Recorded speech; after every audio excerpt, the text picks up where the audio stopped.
Hello. Welcome back to what might look like a black screen in the corner of some numbers, but oh no. Welcome back to the combo classroom. We are here in the combo class with all of our, typical assorted learning materials, we'll call them. But it is a bit dark out here, so I can up or down my brightness a bit. Maybe we'll get some candles later, but I've been a little hesitant around the candles since I keep getting burnt whenever I do candles on live streams. Whenever I do a big fire experiment or stunt, I don't get burnt because I'm very cautious about setting up that shot. But whenever I just have some candles around on a live stream, I find a way to hurt myself. So maybe we'll just use the computer brightness in today's darkness, where we are back in the combo classroom, and it's been a minute. And in this minute, which has been maybe about a week since I did a live stream on this channel, I'd been hoping to post some bonus content, which I promise will be coming this next week. I have been continuing to film now that I've gotten healthy from the sicknesses from before, but I'm my own editor at the moment, and takes a while and time to edit, and is not my main skill, and I've also gone through a lot of personal things recently, which I cannot discuss at the moment. Someday all my combo lords will know all of the facts about everything, but there's going to need to be a little vagueness for a minute while I just say that my life has been difficult. But despite that, that just means that we have slowed our pace of our combo content temporarily. We are in the final third of grade -2, and I have a lot of fun tricks up my sleeve. Not literally in this case. Sometimes, I don't think so. Any tricks up there? No. I have a lot of fun tricks up my sleeve this time, and as usual, but different sorts of fun tricks. That's how you make your tricks up your sleeve fun. It's not necessarily that you need to make your new trick fully different than your old trick, but you don't want it to be fully the same. You want each trick up your sleeve to be a new trick. Now, today, with these numbers here on the screen, let me first just make sure it's scrolling properly, because sometimes it doesn't line up my background on the streaming, so let me make sure that this goes scrolled down properly. But I have a few numerical topics and a fun, cool things to show you, a few different ones. For example, we're looking at a few traits of numbers right here that are breaking numbers up into prime factorizations. I'm looking at these because I have some traits about numbers that I was curious about if I were to go up to a certain point and either pick all the numbers up to that point or pick certain ones that I liked up to that point, which is a question I had related to the card game I'm developing, which these would maybe be a cost of a number, for example, that you need to find a way to pay to activate it. And in my game, you do not pay a cost by having more than enough of a resource. You must create an exact equation to go to your number. So I cannot create 52 and pay for 51 unless I have a -1 also, or something. Now, I'm looking at the ratios of some traits, like primeness would be very easy to look up. We could say how many primes are up to a given number, and I believe even sites like Wolfram Alpha would just give me an answer to that. Perhaps we should try those for some of the questions to see if they have shortcuts, but I do have other questions that are less likely to have a quick answer, such as, what's the ratio of numbers with a certain amount of prime factors up to a certain point? What's the ratio of numbers that contain 2s and 3s only in their prime factors with no other factors? What's the ratio of numbers with what we can call, for example, a given smoothness or roughness?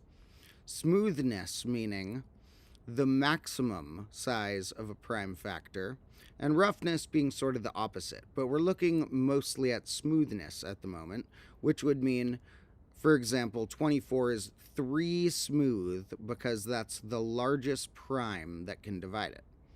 44 is not 3 smooth. It's not 5 smooth or 7 smooth. It is 11 smooth, but that's not very notable for the smoothnesses we'll be analyzing today. So we'll be looking at some rates up to certain points that numbers have and learning about what does smoothness tell us? What does an amount of prime factors tell us? For example, what's the smallest number with 3 let's say 2 questions. What's the smallest number with 3 prime factors? And the smallest number with 3 distinct, meaning different, prime factors. 3 prime factors, the smallest would all be 2, so that's going to be the number 8.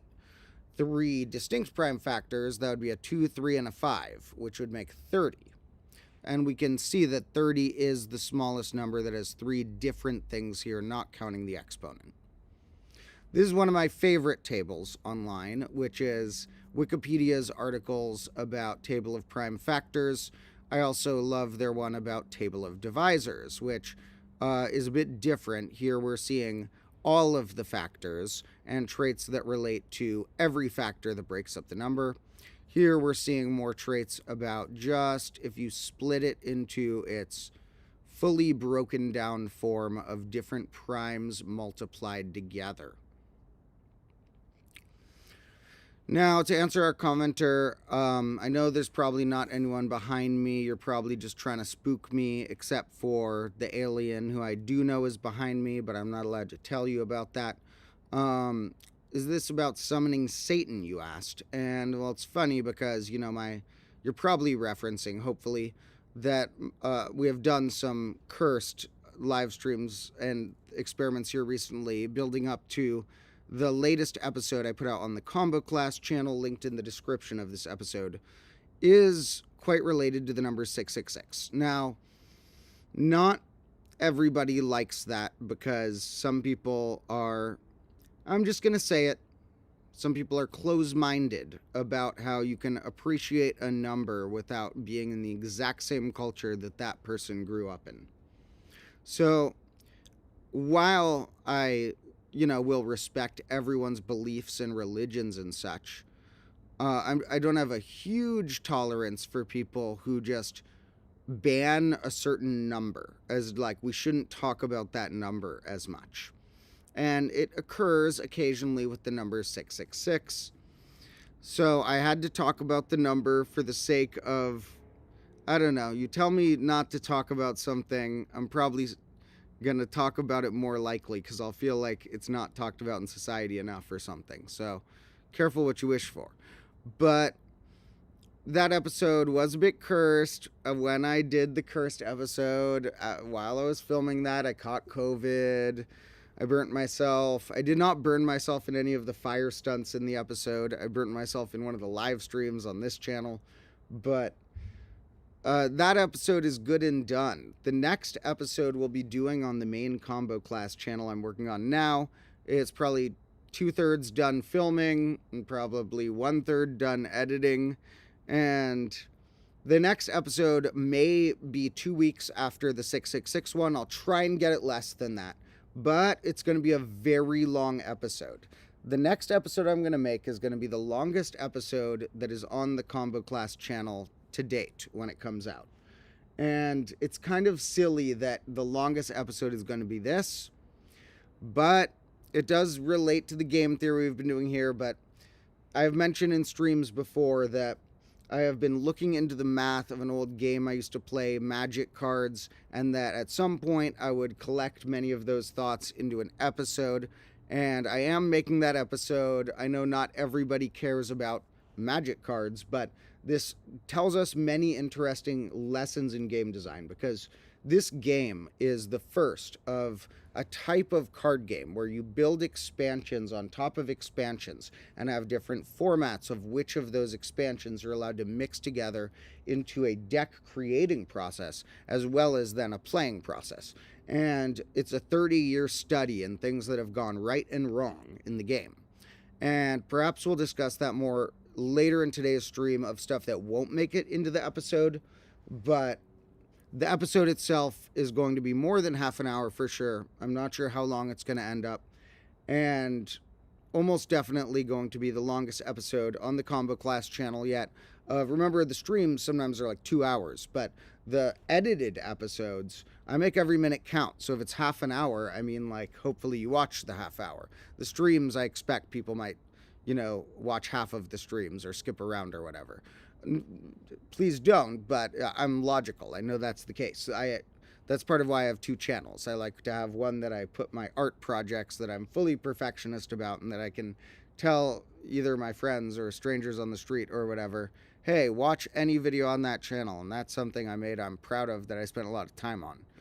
And then this channel, there's a lot of good stuff. You don't even know all the tricks I have up somewhere that's not a sleeve.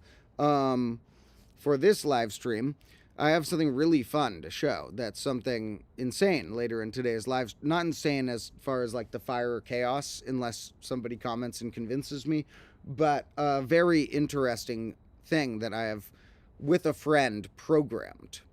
Now, I mean, my friend programmed it based on an idea I had.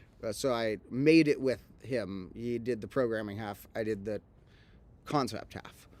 Now, with this, though, I will note the next episode about magic cards is mostly going to be themed about not even all the notes I took about them. When I was sick, I was researching them and taking a lot of notes, and I couldn't even put it all into one episode. It would be like a 3-hour episode.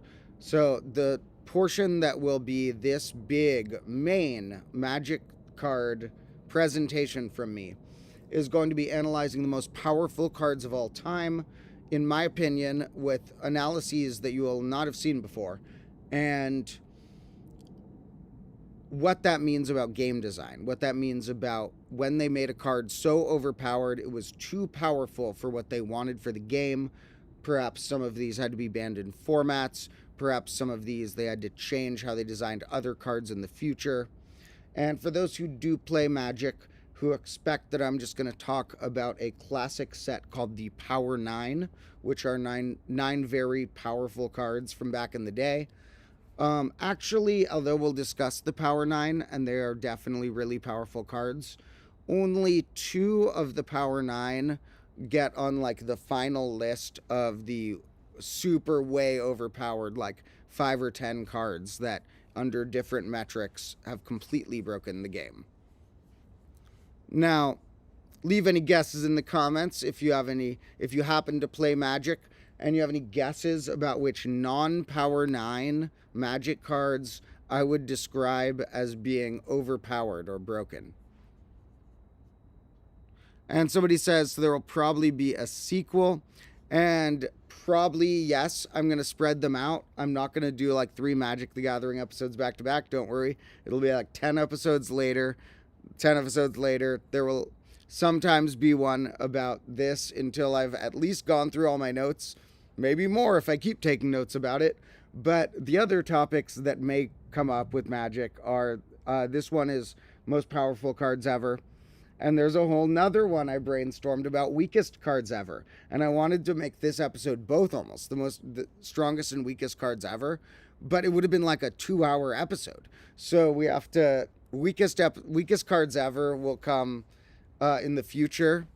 And the third one is like a game building experiment I have played around with Magic related to if you abandoned certain deck building size requirements, what would be the smallest deck that could always win on the first turn against a player who cannot respond on your first turn.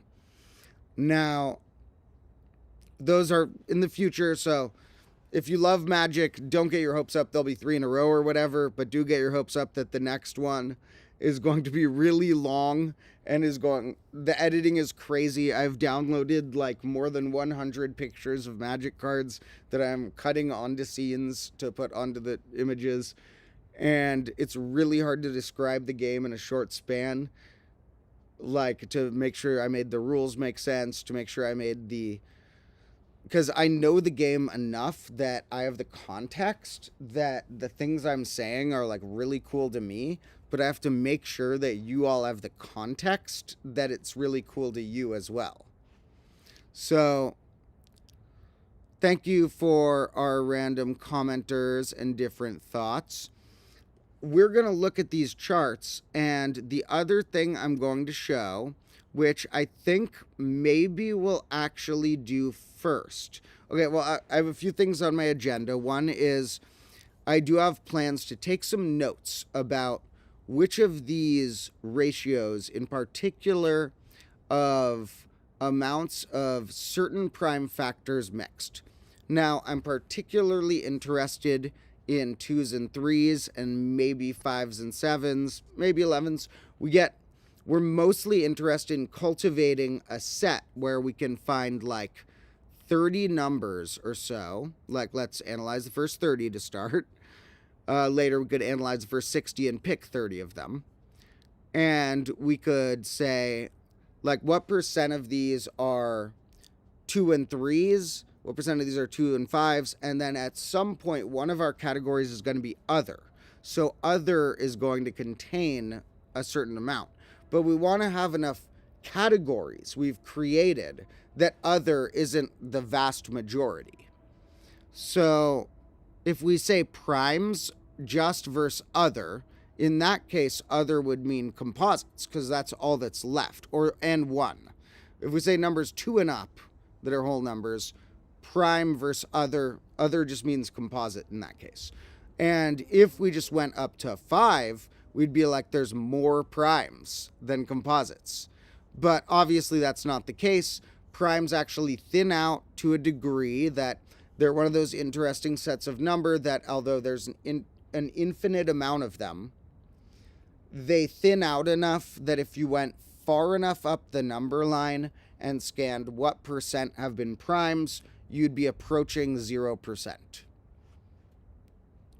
So the other thing that I do need to do, unfortunately, well, okay, that's one goal, is to look at this. Second goal is I want to show you the cool thing I programmed with my friend. And third goal is I kind of need, before long, to run and get the charger for this. My phone is completely dead, and the computer is a quarter of the battery left. But I think we'll be streaming for a good amount of time that quarter of the battery is not going to cut it. So I'm going to need to run in and get the charger in a minute. So what we're going to do is I'm going to, while I run and get the charger, I was going to put on, see, I have a whole video I took of that. This video is going to be cool. This is of the thing I programmed with my friend. I mean, that he programmed based on an idea I made. And we're not going to do that in the break because it's really, I don't know how long it is. So let me run inside and get the charger. I know it's only been like the beginning-ish of the stream for, if we do an intermission or whatever. But I'm just going to get the charger real quick. I'll be back in about 3 minutes. You know how long 3 minutes is? About as long as some songs. So that's why often when I run inside and do a little break, I like to put on one of my beats that I've created. It's a newer thing I've been doing. I realized that there are many of my songs I've created so many songs you haven't heard even, but there are many songs that you've like half heard because I use my beats as soundtracks in the Combo Class episodes. So if you've watched my other Combo Class channel, you've heard in the background many of the songs I've made. And, maybe it's fun to hear them not in the background, in the foreground once in a while. So let me pop on one of my beats that I didn't put on in the last time. Let's see which one. Here, we'll do one where I was playing a bunch of piano on this one. And I even did the live drums, even though with the live drums, I'm not a good drummer. So I more so hit single drums and chopped them together. I actually more so programmed the drums, but I was programming them from sounds that I hit on the drum. But the piano was something I was playing live on a few layers.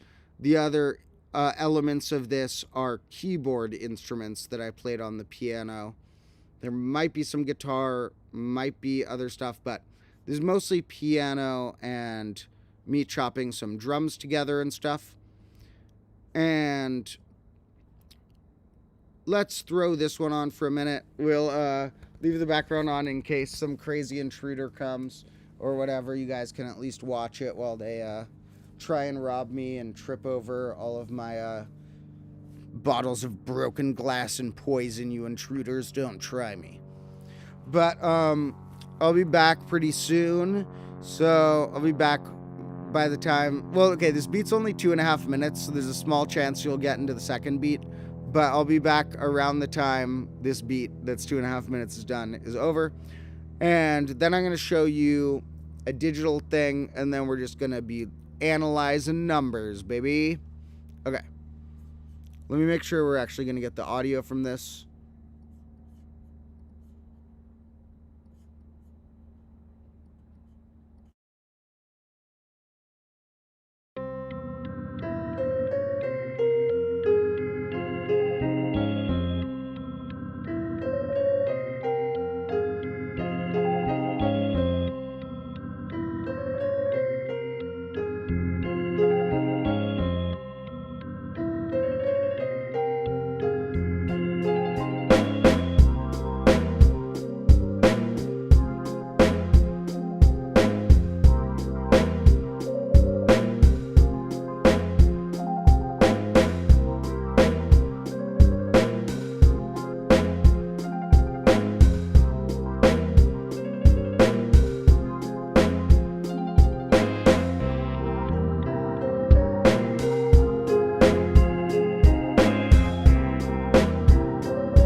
All right, folks, sorry that we did 2 whole beats for, it was longer of an intermission because I was trying to get the charger.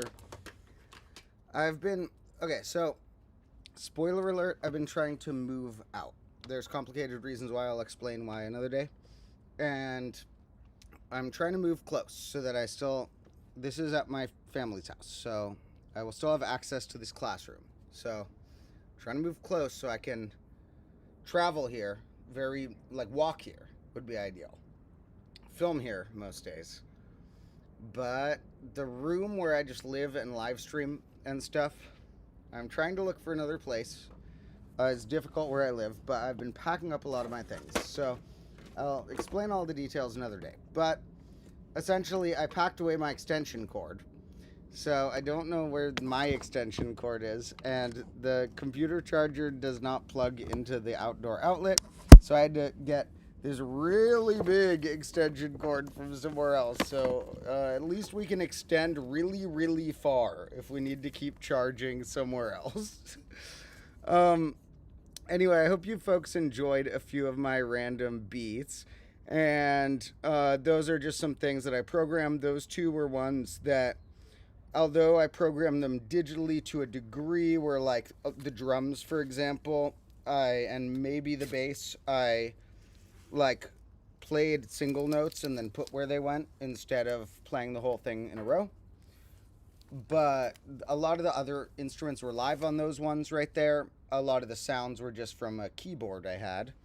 And I have not only plans to, someday I'll just drop those for you guys if you ever want to listen to them in the background. And I'll make some agreement where you guys are allowed.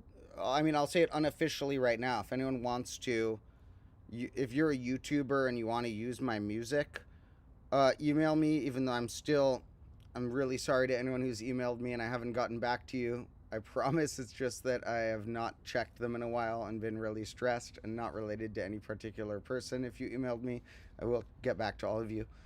But email me or something if you want to use my beats on your YouTube channel, and I'll almost definitely say yes. So, even in fact, if you somehow have a hold of my beats, my Patreon supporters, got a link to them. If you for some reason have my beats, you are allowed to use them as long as you credit me well. So, put somewhere in your credits and description and whatever that I made the beat, and then use it for whatever. But, in any case, somebody said, let me look at our comments real quick before I jump into here. Somebody said, don't forget to hip thrust the heck out of that like button. And while I love when people say that hitting that like button's good, hitting the comments is even more helpful. I'm not positive, but from the research I've done on YouTube so far, I think that each comment is more valuable than each like. I'm not sure how that applies to streams, but so that's more so for videos you see that I put out. But comments in general might be even better, but likes don't hurt. Now, what I really like isn't even the number of likes we get, but the like ratio.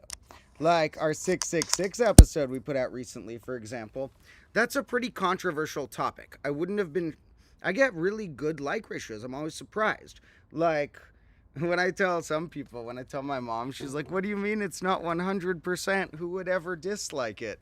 And it's like, well, yeah, but you need a thick skin to be a YouTuber. Some people are going to dislike it, and the more people it goes out to, the better the video does. Your goal is practically that it hits an audience who might dislike it instead of just the core audience who already positive likes it. And so the better a video does, the more strangers it goes to, the more dislikes it'll have in the ratio.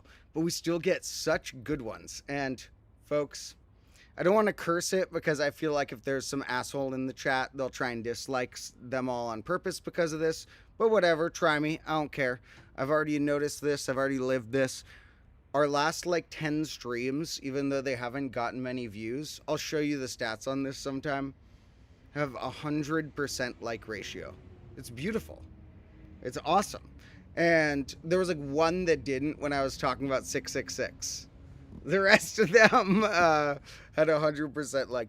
And then like the video I put out recently about 666, I noticed that when it was at exactly 666 likes, it was at exactly 6 dislikes.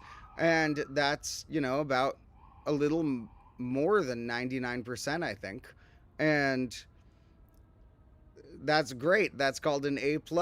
So for a controversial topic, we're still around 99% likes on that video, and it's a pretty controversial topic. So that's pretty cool. Then when my videos go out to more people, they go down to like 97% or something because more random strangers show up. But 97% is still an A, if not an A+, so I can roll with that. And somebody said it's all about interaction. And yeah, a dislike, in fact, like this person may be implying, may even help a channel. Is such a dumb thing that YouTube may do this. I know TikTok does this. They like engagement more than anything. And so if you make something controversial that gets a lot of comments, like if I decided to just do a stream where I'm like, whatever about something that people would disagree with. If I said something like wrong about a number, obviously, then it would get more views than usual because the comments that cleared up the misconception would fuel the algorithm. So luckily I care more about making works of art and teaching. And between wanting to make works of art and wanting to teach, I need to make a living off this hopefully someday, and I don't know how I'm going to pay rent as I move out. We're still figuring that out, but it's working so far. It's working beautifully for us being only in grade -2, which, as the Combo Lords know, is the second one, because we're absolute value of the grade is how many it's been. And for the point we're at, it's quite beautiful. So remember that if you're a Combo Lord and you don't know, we also have a Discord and subreddit. And if you're really helpful, there's a Patreon. I've been kind of lame on posting bonus footage on the Patreon because I edited some clips for them and then I didn't like how they were perfectly. And so I wanted to re-edit it. And then I was going through all this stuff and I wanted to finish my episodes.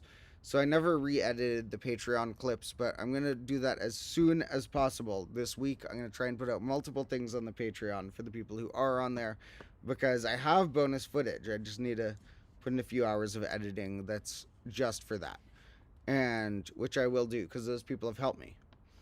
And there's also just all the videos to remind anyone who else is new. No matter how important the communities are, if you want to learn the most about Combo Class, it's obviously watching the videos too. And so there's a live tab on this channel with a bajillion live streams saved. There's a couple bonus videos on this channel, bajillion shorts on this channel. And remember, bajillion is a variable number. As a mathematician, you might think I wouldn't use bajillion, but I think it's a great term for a variable that implies a certain size of variable. Dependent on the thing. Like a bajillion grains of rice would be different than a bajillion computers. Like a bajillion computers could be like 30, but a bajillion grains of rice would have to be a lot more than 30. But dependent on the item, bajillion implies a good vague quantity. There's a bajillion of certain types of things. And there is also, most importantly on my Combo Class channel, playlists of grade -1 and what we've done so far of grade -2. With that said, let me actually get this fully plugged into the wall. And I'm also going to plug my phone in if I'm somehow able to, because that's dead. And then I'm going to show you a cool thing about a game that me and my friend were doing. Now, I'm basically like, to simplify it, I'm saying me and my friend designed this. But to be technical, it was an idea I had that he did the programming on. So, 2 different halves, but it's my buddy. It's not like we're trying to divide up and care who gets what credit. That's one of my boys. See, while I plug this in, I'm going to note that, last night I was hanging with some of my friends, and I love my friends, and I wish they wanted to be on my live streams more, because my friends are hilarious, but they're also a little crazy, and I'm going to have to make sure that I cannot show footage of any of the parties we have. So I'm going to maybe have to tame some of my friends. Not more than I tame myself. Trust me, I have a whole ritual of how I make sure I'm tame enough for the public when I speak on a live stream. But once I tame my friends in a similar way, I'll try and get them on more live streams, because you folks will think my friends are funny as hell. They're good people. Let me plug this in, and then I'm going to pull up a video I took of something.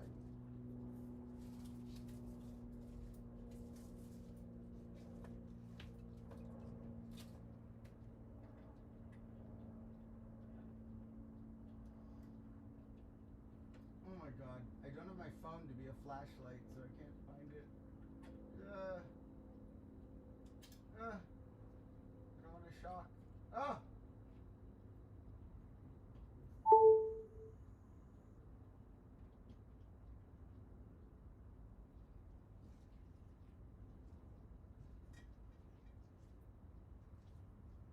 Alright, success, folks, success. We are fully plugged in. That means we have, I guess, unlimited battery unless my house has a power outage. Now, what I'm going to show right here is not the game I'm currently making. It was actually sort of hilariously great timing. You see, I've been working on a game that relates to numbers and relates to cards. It's more based on Magic the Gathering, and not like that game in particular, but the style that that game sort of invented, which is that ideally in the future I'll have enough cards that players can customize their own chosen deck, similar to Yu-Gi-Oh! And Pokemon. I'm just giving credit to Magic because it was first, and because I like it more, but because it was first. And so, like, Yu-Gi-Oh! And Pokemon are similar games of the sort that I'm trying to design right now. However, back in the day, I've designed other games. And examples of some name, there's one I designed called Oddball. That's a 3-person card game. That one's pretty classic. There's one I designed, there's several, but this one I designed is called Equatos. And I made it up back in the day, years ago, way before I even envisioned Combo Class. When I made this up, I was not planning on math being related to my art, or, I mean, there was math in the books I was writing at the time, but the videos I was making, I was not planning on math being related to the videos.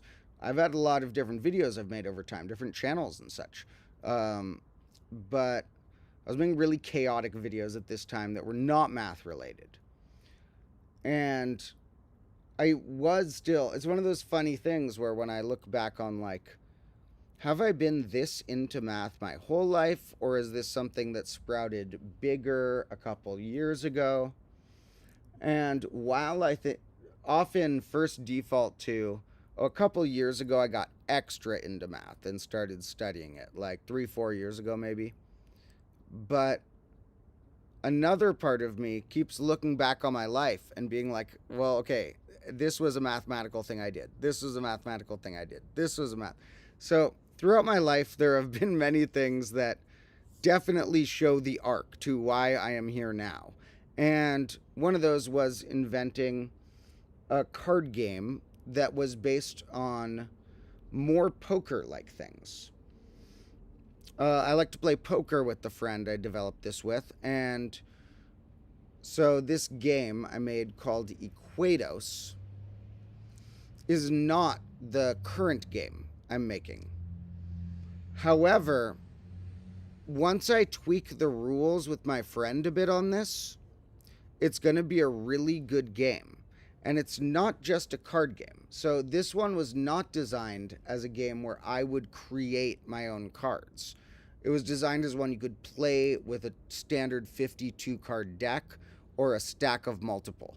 Now, me and my friend had several because we like to play blackjack with friends, and so we had a stack of 6 decks, which is better for blackjack. So sometimes we would 6 deck the Equatos, sometimes we would 2 deck it, depends, you know. But basically, the way Equatos works is you have playing cards, and you try and turn them into equations. And basically, jacks and queens and kings and aces we're just treating like numbers. So the rules about what does weird stuff, is not really related to am I a face card or not. A jack is always 11. Queen always 12. And this is true in various games. I'm not like, making this up for the first time, but we're going with the somewhat standard. After 9, 10, you go jack's 11, queen's 12, king's 13, and we're keeping ace as 1. Some games may put ace as 14, we're putting it as 1. Now, which is kind of funny that some put it to 14 because already there's sort of like times where you want to range from 0 to something, and then other times where you want to range from 1 to something. And now playing cards introduces this third type. Sometimes you want to range from 2 to something. But we're going from 1 to 13 for the numbers, and I'm not going to explain the exact rules because I'm still tweaking them with the friend who designed this digital version of it. But check out what my friend designed based on this idea I had. So this is not me playing the game. The reason is because it's hosted online and I'm so sloppy with technology that I'll probably show his private info if I try and show it online. So I took a video of myself doing it so I could show you guys without accidentally panning the screen over and leaking my friend's public info or whatever. So this is the video, and this is an example. Wait, let me make sure it's actually in the frame.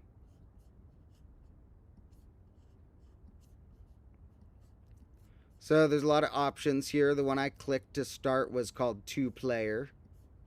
This is not the final version of this, but this is something that someday I'll try and make accessible to you folks, and it might not be too long from now. Maybe not too long from now. We'll make this something that you folks can play. Now, in this video, I hit 2-player to start. Oh, I had to name the players, so I called them Combo Lord 1 and Combo Lord 2. Now here it is. So here's Combo Lord 1's turn. This is what's on the board. Now, there are certain rules for when the board fully empties, that the board sometimes refills with a flood of a certain amount of cards. And although I may edit the flood size to 3, the flood size is currently 4. And the first person does get the advantage of they start with a flood because the board starts empty. So in future variations, there may only be 3 cards that show up here. I have to play test that. And additionally, the person 1 getting to go with a flood to start is an advantage, but that's balanced by the person 2 getting to usually get the last move. And whoever takes the last thing will scoop the rest of the cards. So player 2 gets some benefits as well. Now to note, this isn't just about how many cards I can take. They have points. There's variations we'll put in the game, but like right now we had aces 5 points, and then there's a skewed scale of the ones 3 up. I'll explain the points another day. Basically, the more cards, the better. Some are worth a little more than others, which changes the strategy enough. But here is one where 2 players play on the same device. So to pass it back and forth, we both can see the board. But right now it says it's Combo Lord 1's turn. So we can like pass the device back and forth, and one person stops looking at the device for a minute while I click show. Combo Lord 1 looks at their hand for a minute. Now, Combo Lord 1 and Stick is new in this stream, but obviously an old school Combo Lord, one of my mods and helpers and stuff. Stick, just so you know, buddy, if you're watching the current thing, this is something my friend designed. This is an old game I made. So, now, here we want to make an equation. So why don't you think for a second before I show you which equation I made. Now let's note that in the current rules we have programmed here, I didn't want to necessarily wipe the board clean because that causes a refill. We call it a flood as our nickname. Like the board refills if it's empty. and it refills more than one card. We're probably going to set the refill to 3 instead of 4 in the future, but right now it's 4.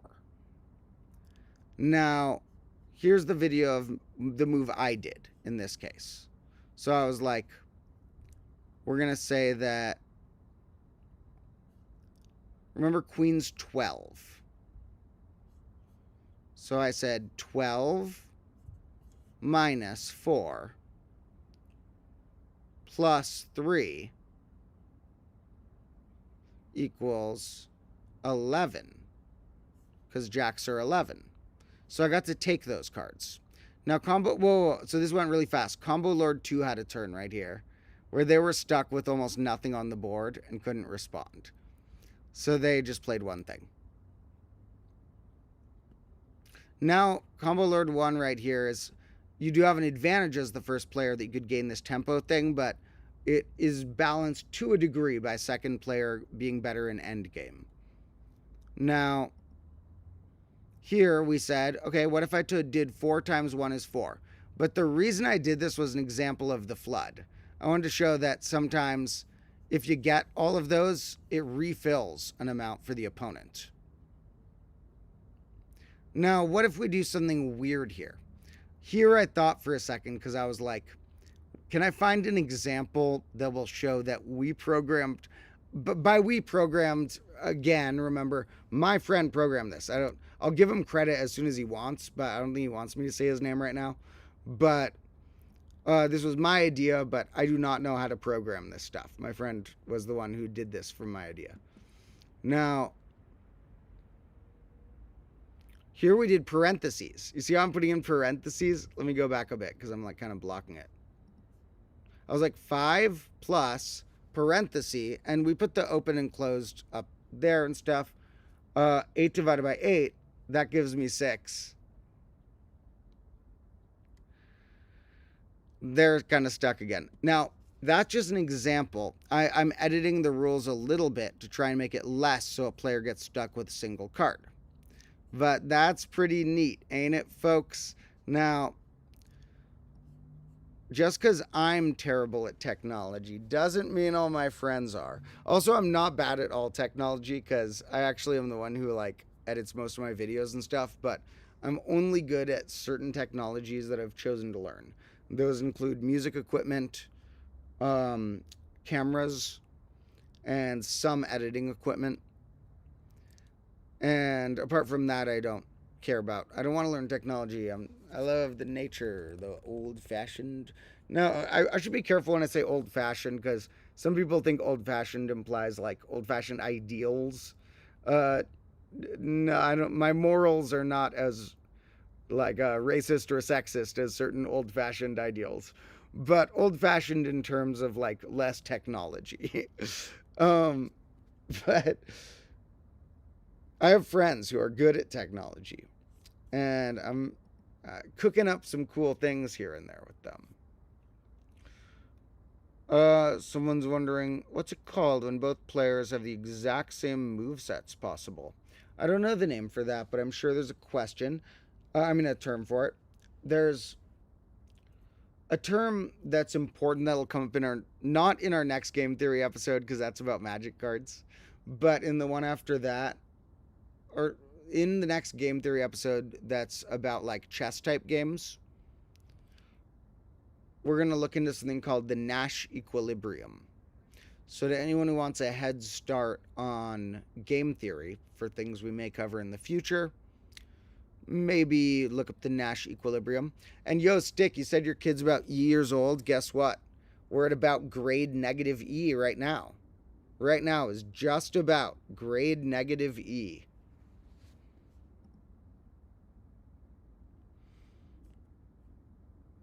That won't always line up because grades might not always be a year. Grades will be as long as I think they're supposed to be. And I think this grade will probably be 36 episodes like the last grade on the main Combo Class channel, which is how I'm gauging between the amount of time that's passed and the amount of full episodes I've put out is how I'm gauging that we are at about grade negative E.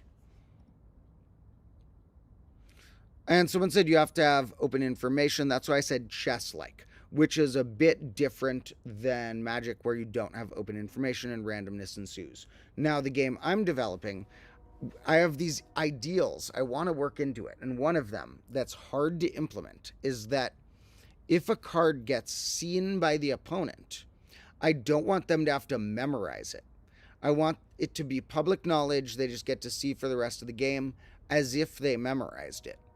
But I'm trying to make it so that different zones can have a face-up version of them in an easy way to lay out on the table and describe in the rules, which I've come up with.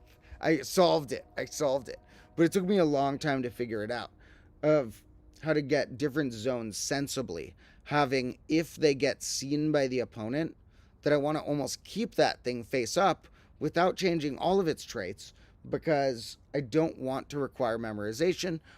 Within a turn, there will definitely be memorization required, like, I dealt you 3 damage, then this happens, now take the 3 damage. You're going to have to remember some things for 10 seconds, but I want you to be able to start a turn and play as ideally as you can. It's not perfect to do that because, for example, the order that you put down things, I don't want to make people have to lay out their board so that the order is exactly, and this is the 7th one I played. It's not fun. So there's the order you played things, I guess, is something that in one rare strategy, memorizing that might help, and you don't get it memorized for free. But normally, like, knowing what an opponent's card is if it's face down, because there are many face down cards in my game, I've created a way where they sort of stay face up in a way that it's going to promote not requiring memorization. Another ideal I had for my game that I've managed to do is that I want you not to need any exterior anything to know the board state. Like, you don't need to know this has 3+1+1 counters, unless the card can tell you that itself based on where it is. You don't need to know this card is like various things like that. I want the card to be able to say your life total. You don't need a dice for. Your cards tell you where your life total's at. And the way I did that is there's 2 different main zones, and in the different zones, there's sort of 4 states a card can be in. Playing cards stand upright, so you could put them this way. Many games have that as how you activate them, or you show that they've been activated. In Magic, in many games, it's called tapping it. And so you have the, like, unactivated and activated. Also, the face down unactivated and activated. And face down activated obviously will have to do something the opponent... We don't want them to have to trust you, like I'm activating the ability of the thing you can't see. Any face down card will have the same thing it can do when it activates. But it's dependent on also, you stack some of the cards to a degree in one of the zones. So you might have, if the face down card is 3 tall, then it might tap to do a different thing than one that's 2 tall. And like I hinted in a previous episode, I am sort of running with, a previous live stream, I am sort of running with the subtractiplication vibe, where mostly you're able to use different amounts of piles you have as energy to multiply a number or subtract a number. To add a number, you're going to need another face-up card giving you that ability or something along that. Now, like Stick says, it's easier to track than Magic. Magic the Gathering has faced, in the episode that I'm making next, that covers something known as power creep, where cards can get more powerful over time, but sometimes also the older cards are the most powerful for various reasons, but other types may get, each set they want to be cool and they want to make a buyable set, and it creeps up. And so we're discussing power creep in the next episode, but there's another type of creep that Magic faces that will probably only get a couple lines in that episode, so I'll mention it now, which is complexity creep. And that is that to make the new set interesting, you can't make a card that's just like, I have 3 power, 4 toughness, and the ability flying, and I cost 4 and a blue. Like, that's, maybe it's been done before. It just seems too similar to something that's been done before. Also, that'd be a really bad card. We'll say it costs 2 and a blue. We'll say that nowadays it would cost 2 and a blue because of power creep, but back in the day it would have cost 4 and a blue. But complexity creep makes these cards have like paragraphs of text on them. And let me show you like one of the meme cards in Magic, which is, there's one card that is, well, there's a few memes. Some of them are old school classics, and they're memes because they're so simple, because that makes them be reprinted so many times. And if you show up in a bajillion sets, maybe you're more likely to be a meme. One of the ones they joke about is that this is the most powerful card. I don't know if I'll fit that joke in the episode or not. I have a copy. I'll probably have to put that joke in the rest of my episode when I finish filming it. Probably have to make a joke that Stormcrow is the most powerful. Or the other meme like that would be the one called Colossal Dreadmaw, to all the people up to date with the Magic memes. However, that's not actually what I wanted to show of the memeable ones. These are mostly memes because they've just been reprinted so much, so they get joked about over the years. One that is a meme for a different reason is a card called Questing Beast. And this is a meme because it's just like, since when did they put this many unrelated seeming abilities on one card? It's really powerful. It's like, normally in the past, if it cost that and it had those stats, that would have been enough for the creature. But now it is like, no, it has this ability, this ability, this ability, which are 3 keyword abilities, which are abilities that are like in the rule set that mean a certain thing. This means it can attack without tapping. This means if it deals combat damage to a creature, that creature dies. And this means it can attack the first turn it comes into play, or use tap abilities the first turn it comes into play. Then it has 3 separate abilities that are just like not on other cards. They're just like, how many things did you have to put on this card? So it's a joke that whenever a Magic player looks at this card, it has a new ability that you have never seen before. Because it's like, really? I feel like I would have known if it had that thing, but it has too many, so they slip by. Now, those are not the coolest Magic cards ever designed. Let me show you some like cool examples. For my number fans, let me show you like some ones that are like number-like. Like, here's one that says mana cost, or mana costs or values are what's up here. The mana value particularly can be a term. They're using cost here, so I guess that works as a term. For even if we had those symbols we saw in the last one, that those count as 1 each. Those are colored mana. This just costs 9 of any type. But this one says, your opponents can't cast spells with even converted mana costs. And thank you for, they shouldn't need to say this. This part in parentheses is not actually the rules text. It's like reminder text. They're just reminding everyone 0's even. I can't believe this is a debate. It's like, some people are like, but 0 can't be even. 0's different than even or odd. Or it's like, no, look at the number line. Even numbers are 2 apart. So you think that that whole side of the number line, they're all 2 apart. That whole side of the number line in the negatives, they're all 2 apart. And there's one little gap at 0 where if you called it even, everyone would be 2 apart. And if you don't, you have a little gap of 4 right there. Or how about even numbers are divisible by 2?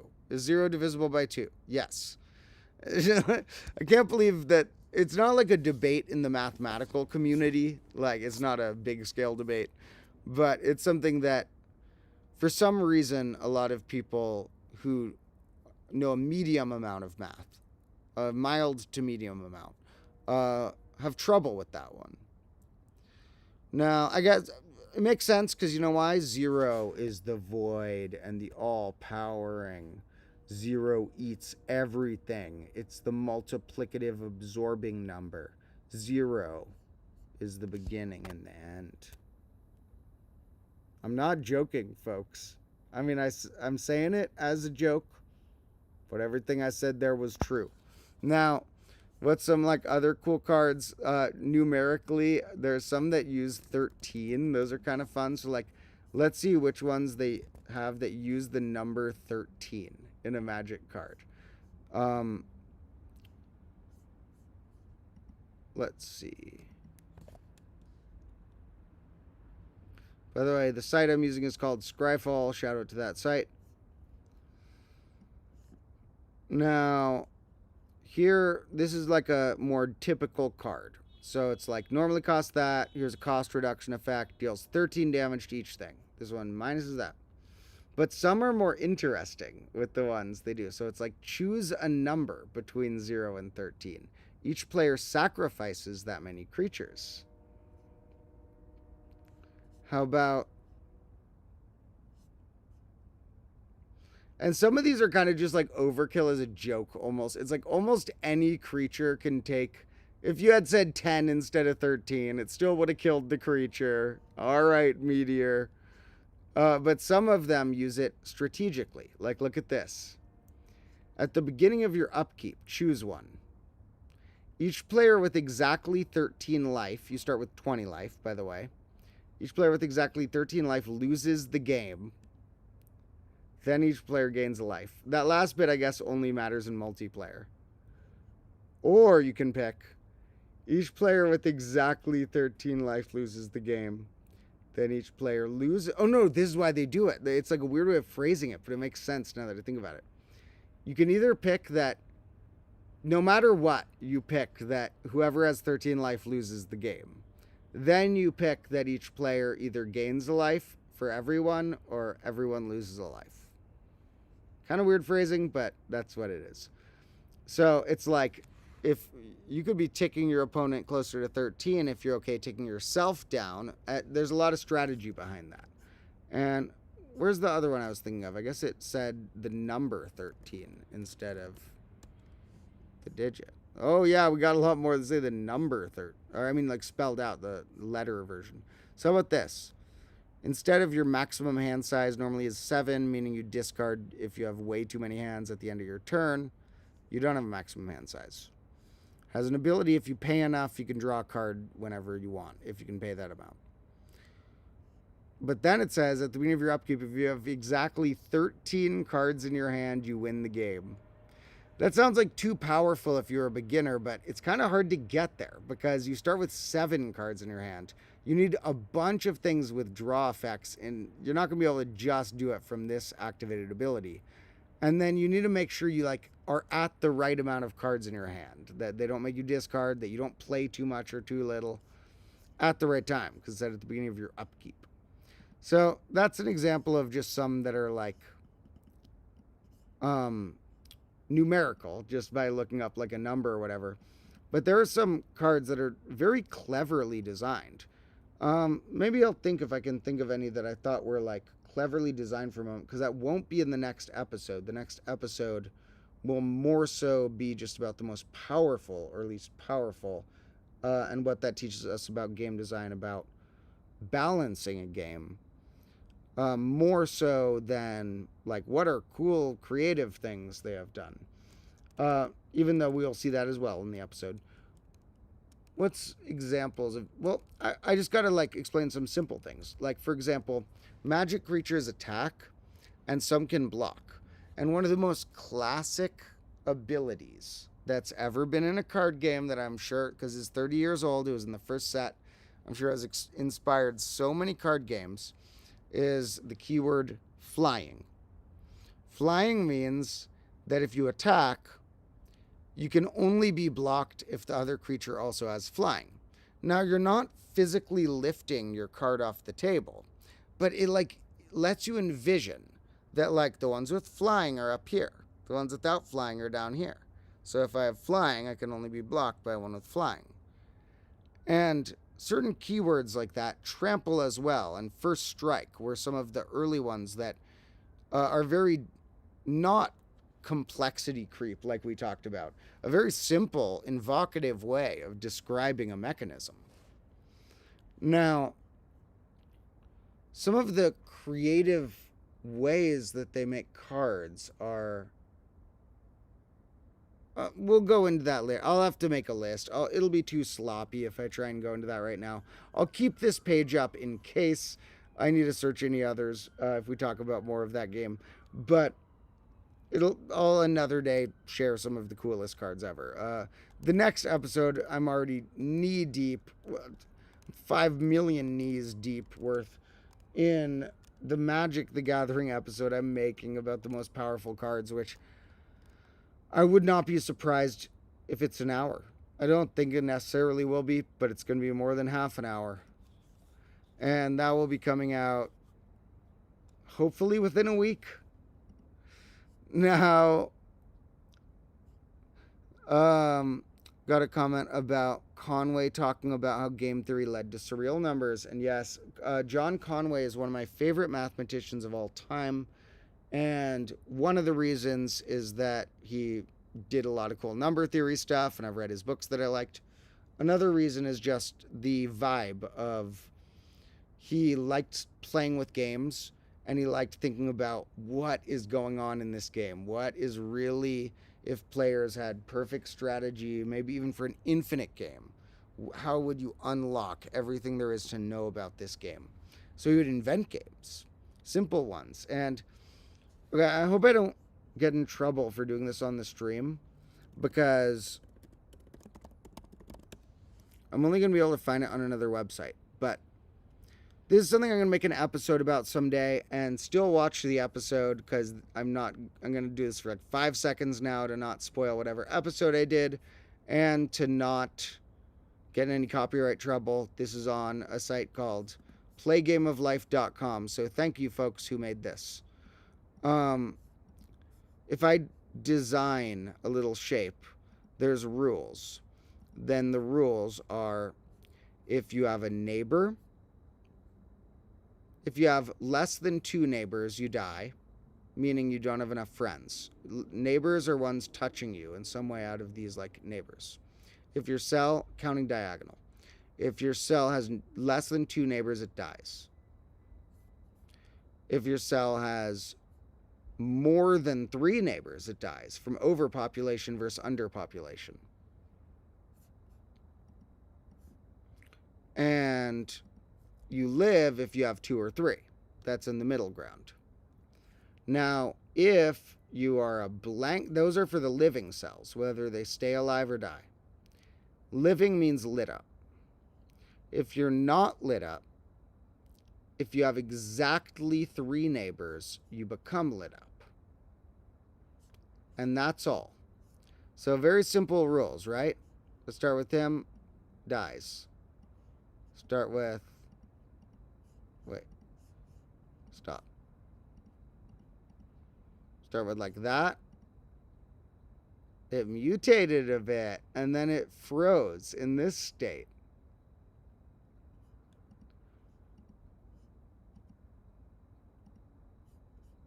Now, what if I make this? All right, so thank you to playgameoflife.com. I'll show you more about why that shape went so crazy and where it goes when I make a full episode about this. But that was something that John Conway created the idea of. And he played with many other games that were not digital of that sort.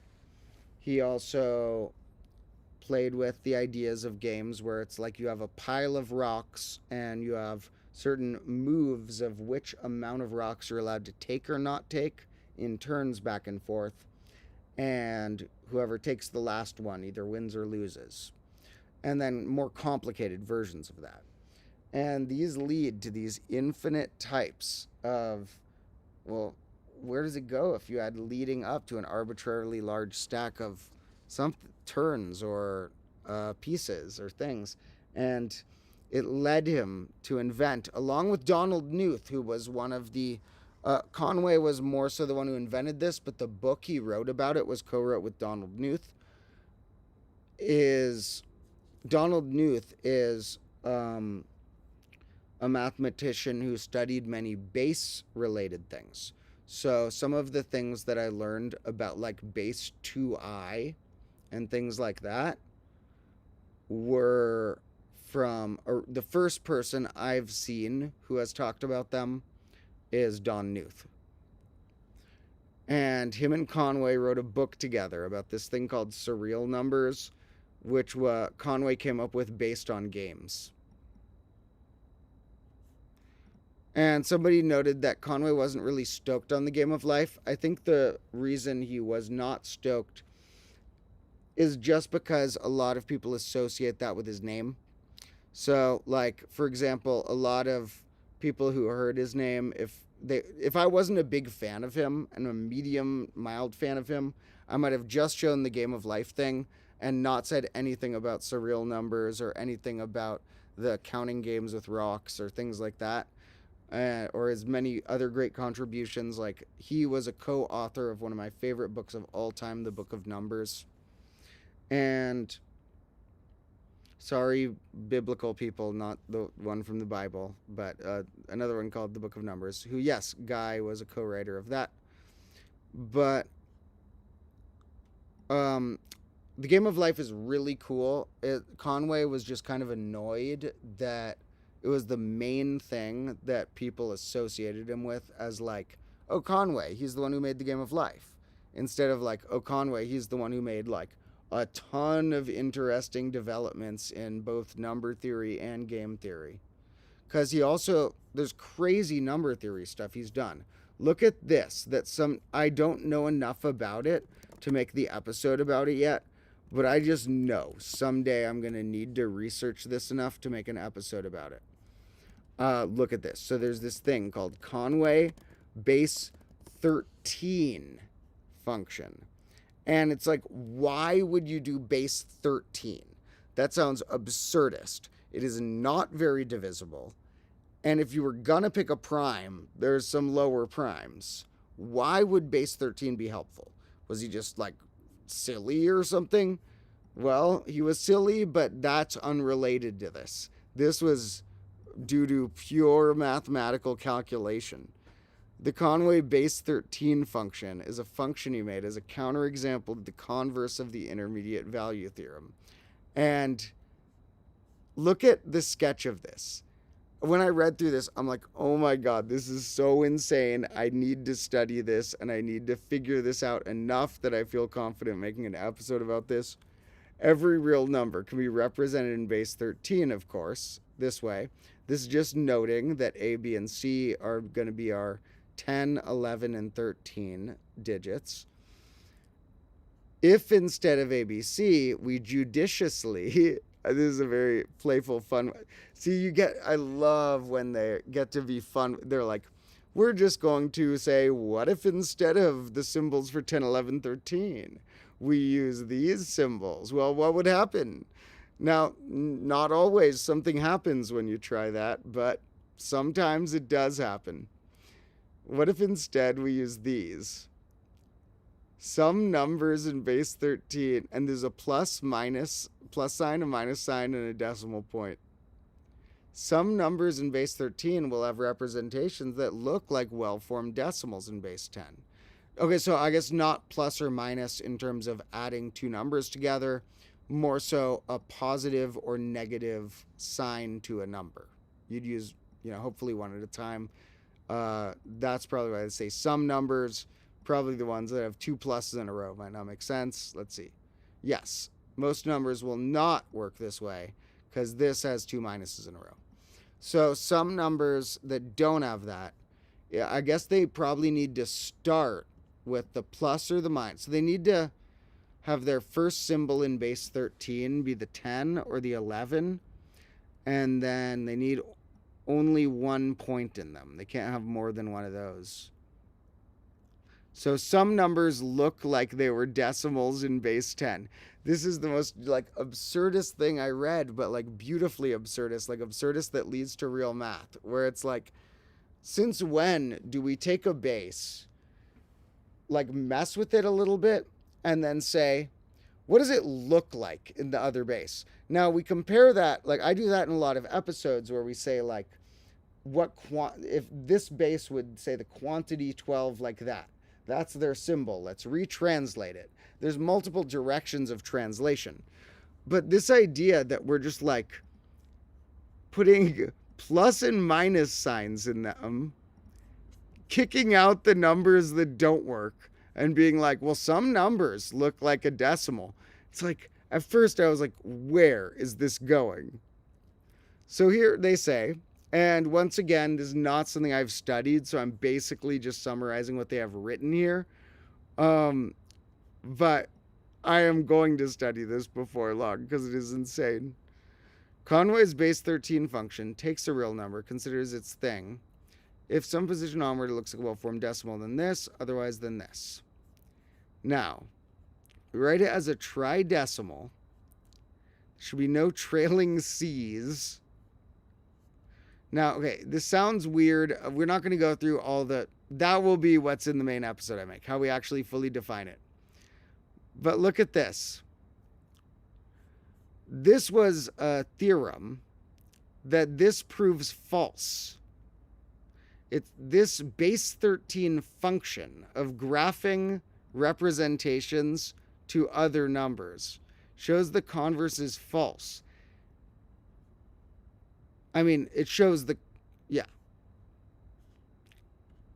Wait. No. It doesn't disprove, of course, the intermediate value theorem. No, because that's actually true. It disproves that the convert...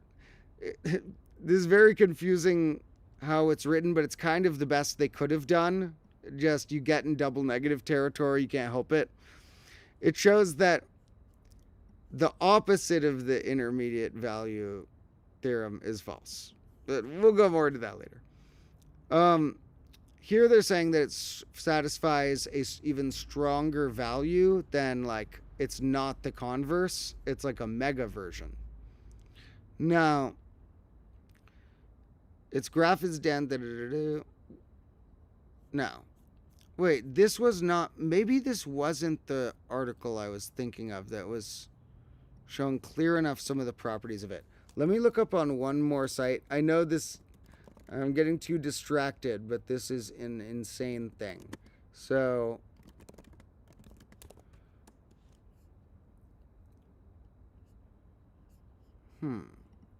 I read about this somewhere else. I had more info about it. I thought I just looked up if it was on the Wolfram Alpha Math World site, but it wasn't. I read more about this somewhere else. So it sounds random right now. Like, why the heck would you do this? But the base 13 function actually does really interesting stuff. So Conway invented all this crazy stuff in number theory, and he also just made up a lot of games that led to types of numbers, such as what's called surreal numbers.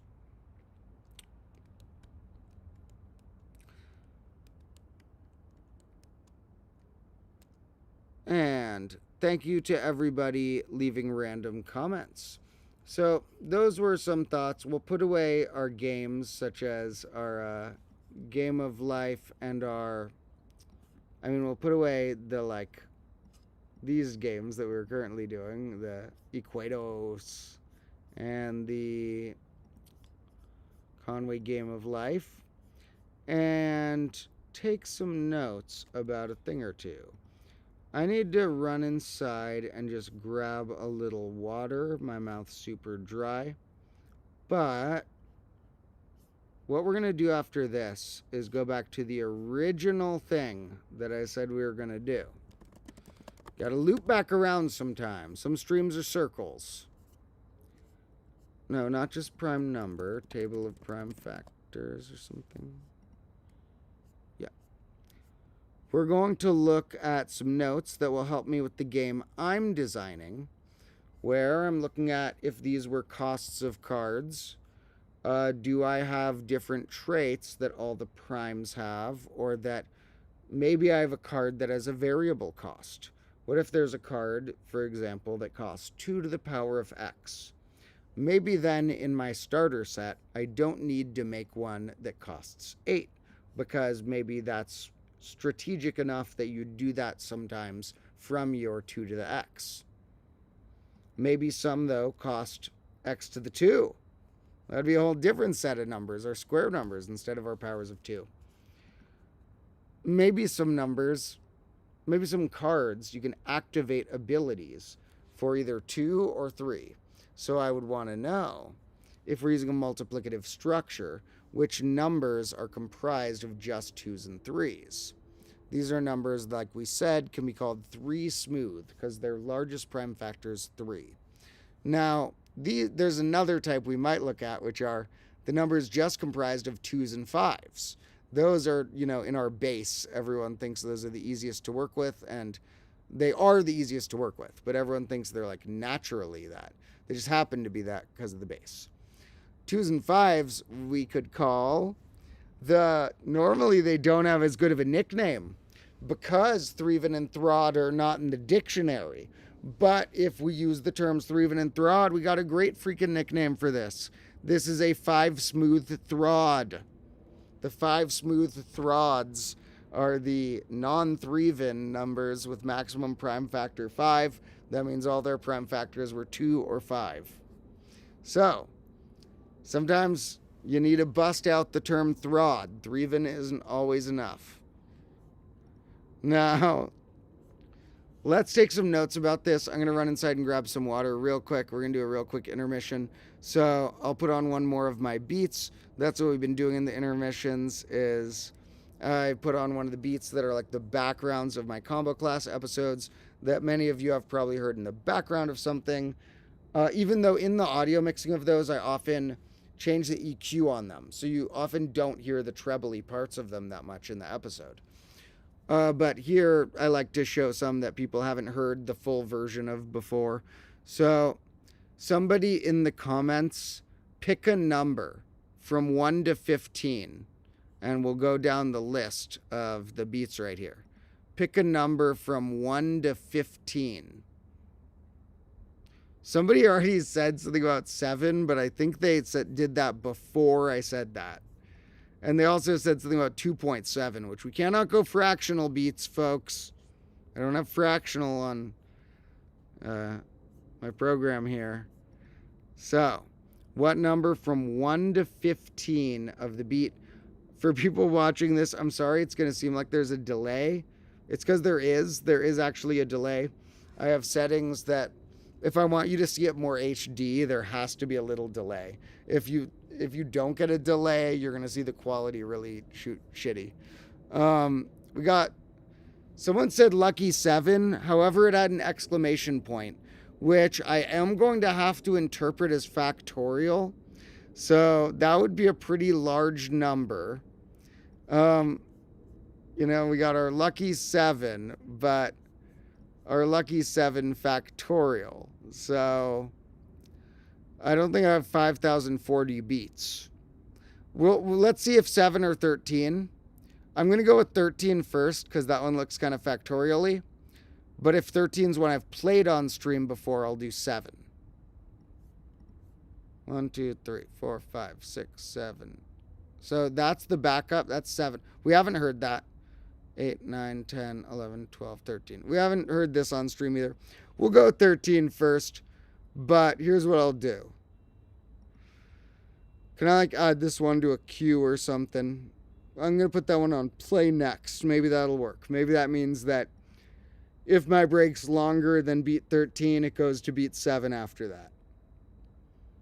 All right. I'll be back shortly in about 3 minutes. I'm going to grab some water and make sure everything's cool inside. And then we're going to look at smooth numbers and take some notes about what ratios of numbers occur up to what points, and possibly some notes about subtractiplication.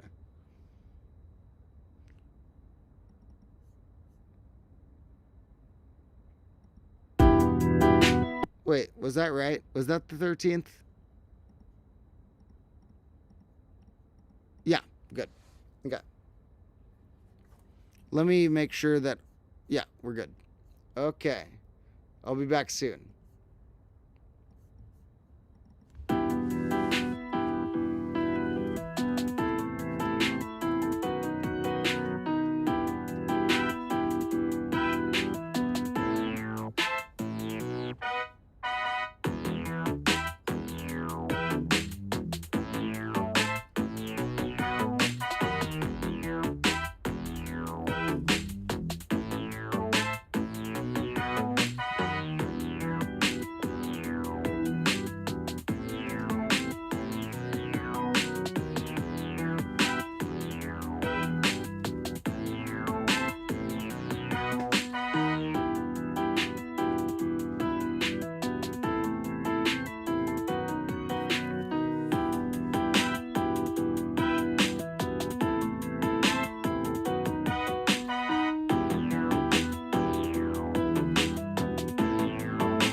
Oh, I accidentally had that on terrible volume. I had it coming just from you hearing the speakers. Not the first time I was playing beats. It was actually, I think, coming through like you hearing the computer audio. I think this time it was just you hearing the computer playing the audio. So that probably sounded not great. Also, I don't know if the up next worked to go to beat 7. I think it just went to another beat, but whatever. 13 and 7 do have traits in common. They're, I think, both on this family of number known as lucky numbers, if I'm not mistaken. Let's see if that's true by looking on the online encyclopedia of integer sequences. And what do you know? The type of number mathematically known as lucky numbers does contain both 7 and 13. The way those are defined is you basically do a way of canceling out each number similar to how you'd cancel out primes, like every second gets killed, every third gets killed, but a slight variation on that causes these. I've made a short about it before, so I won't go too in depth. Now, what we were going to do is take some notes about, for context, I've been working on creating a very unique cost system within a game I'm developing. Now, a cost system for how much a card costs to play may seem like the boring part, but it's actually the most strategic part, because then you have to balance when you want your low cost, when you want your high cost. And even more so, it's the most strategic part as a game designer. If I want to be able to make some cards have a big effect and some cards have a small effect, I need to figure out the ratios of how powerful to match effects and costs. So how hard is it to reach a certain cost? Well, perhaps some costs in this game I'm making could be played in a variable-like way, like I was hinting. Like, if one of them costs 2 to the power of something, not only do I want to know how hard is it going to be to play that, but I also want to know maybe I shouldn't, in the starter set of the game I'm developing, which once again is the game I showed on screen earlier, is a game intended to be played by playing cards so that anyone can play it anywhere with decks of playing cards, which I'm making a digital version of with a friend of mine. This one, maybe, hopefully, I will be able, if I ever have enough budget, I'm sure I could hire my friend to do it. We'll see if he wants to do it for free for fun. But maybe he'll be down to program my more complicated game as well. He's just doing the other one for fun. Because that's my boy. I won't say his name here only because I'm not sure if he wants me to, but shout out to my boy who programmed that game. Now, if I'm looking at these and I'm making a starter set of my game that's not that game, one that I would make where I design my own cards, and I want to hopefully someday be able to release expansions where players would combine them into different decks, the way that things like Magic or Pokemon or Yu-Gi-Oh work. But I also want to make a starter set that I can sell for as cheap as possible and my fans can play. And in that set, perhaps I don't want, for costs, if something costs 2 to the X, another thing that costs 4. Because there's only so many numbers that I can include as a cost if I have a starter set. And I may want, like, say, 4 copies of each card or 6 copies of each card. That, out of a whole amount of starter set of cards, that only leaves me 20 or 30 unique cards to put in my, like, beginner set. So if I'm designing only 20 or 30 unique cards with 4 or so copies each that I want to, like, really make into some efficient, cool game, maybe I don't want something costing 4 because I could use the better number somewhere else, if 4 can be a strategic option to sometimes play on a card that says 2 to the X. However, I don't necessarily want one that's like 11 to the X, because how often are we going to be able to hit the number 121? I haven't fully explained how the system works, but it's similar to the subtractiplication thing I was explaining before. I won't fully explain the system now, because really I'm trying to give backstory, but you don't need 100% of the backstory. What we're trying to do is sort of look at ranges of numbers and say, if I filter out the primes and then I filter out other types of number, and maybe I don't filter out all the primes, some of the lower ones, maybe they get all their prime powers filtered out as a unique thing. Like maybe 2 to the power of X ripples out and takes all those. Maybe 3 to the X gets one. 5 to the X I don't think should get one because those get really big. But maybe I also have certain variable-like ones that can be comprised of an amount of 2s and 3s. Ones that are made of 2s and 3s, for example. Or maybe ones that are perfect powers in general. Or perhaps the amount of factors a number has. There are many ways we could try and divide this, and I'm wondering if I can make a set of numbers where out of my set, we have a somewhat close to even. They don't have to be the same exact number, but a relatively close number of my primes, my second category, say perfect powers or whatever, my next category, say powers of 2 or whatever, And then the final category being other, which would be whatever's remaining. And for example, some that stick out like a sore thumb a little bit, I would say that up to 25, the first that sticks out like a sore thumb a little bit when we're looking at these prime factorizations is 2 times 11. That's because in our base, 11 is a 2-digit prime, but also 11 is just more distance from the primes. It's not just our base. 2 and 3 are way too close for primes to be. I don't know how 2 and 3 got away with that. Primes ain't supposed to be next to each other. 2 and 3 somehow got away with it. I'm kidding. It makes sense, but 2 and 3 are the only primes, 1 away from each other. And then 3, 5, 7 are the only primes that have a double hop like that. Like, that there's 2, that basically 5's the only number that's a twin prime, which means a prime with, that's 2 away from another with 2 different primes. Every other twin prime is going to be a single pair. Why is that? Well, that's because if I take every 5 numbers, well, the primes can't be even. So if these are the evens, where are the threevens? You're going to have a threeven in that batch. So it only works when your threeven's small enough to be the prime. Now,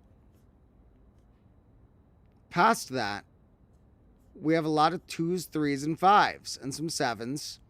Then we start hitting other primes. But apart from the primes, we just have 2s, 3s, 5s, and 7s. Oh, and the reason I meant it's a bigger gap is like when you look at 7 to 11, 11 is the first prime that is more than 2 after another prime. It's 4 after another prime instead of 1 or 2 like the previous ones were. So there's a larger gap. And you know what did that gap? Our friend 9. Because we had like prime, prime, prime. Nope. So the reason this sticks out kind of like a 22 sticks out kind of like a sore thumb. I hope I didn't say 21. I meant 22. I hope that's what I said. Is because this is the first time we have a non-prime, a composite, but it has a prime factor that's kind of bigger than the range I might be like considering whole powers of. So up to there, we have a little sore thumb in the mix. And then we start hitting other traits. For example, 36, well, there's plenty of traits to look at. Like 16 is the smallest one with exponent 4. 36 is the smallest one with 2 separate exponents 2. And, 49 obviously is the smallest that 7 has an exponent larger than 1. 30 is the smallest, like we said, that has 3 different ones. Can you think of what would be the smallest that had 4 different ones? Well, we'd have to do times 7. It would be 210. The numbers composed like that are known as primorials. The product of primes up to a certain point, sort of like factorials or product of numbers up to a point. Primorials, product of primes to a point, are the number that would have the smallest number for a given amount of distinct prime factors would be the primorial. But to be clear, this has 3 distinct prime factors, and we don't call it 3 primorial, because that would mean the prime's up to 3. We still call this 5 primorial, and you could call that 6 primorial if you wanted, because 6 primorial is still 210. All the primes up to 6 still do that. 7 primorial, though. Oh, no, never mind. Yeah, 7 primorial is when we get to 210. Then 8 primorial, 9 primorial, and 10 primorial are also 210. And let's see if I'm right on this. I think that 11 primorial is 2,310. Am I right on that?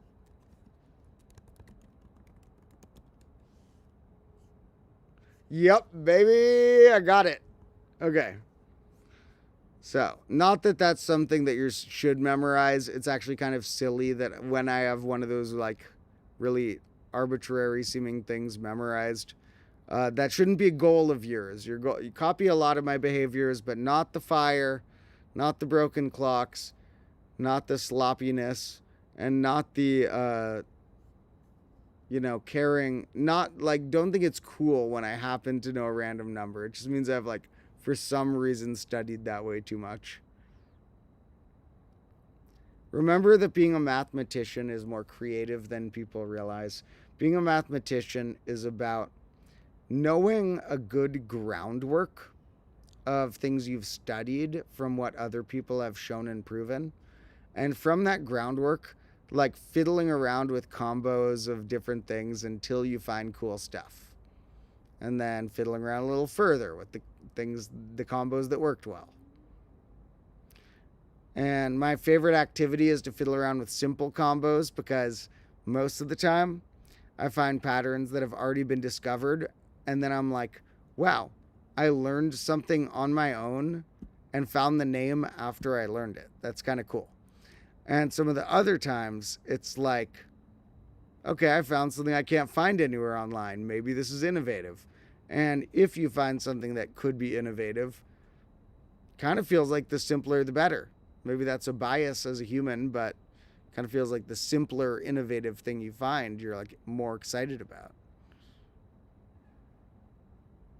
In any case, I have a lot of simple, innovative things I can't wait to show you folks. I don't know what I'll be able to achieve in the rest of grade -2 because things have been chaos, but I have really good episodes planned. And throughout every grade, there will be new surprises. I have so many surprises ready, and I'm only allowed to do so, or only have time to do so much per grade, and only allowed to for possibly legal reasons or family reasons or many reasons. But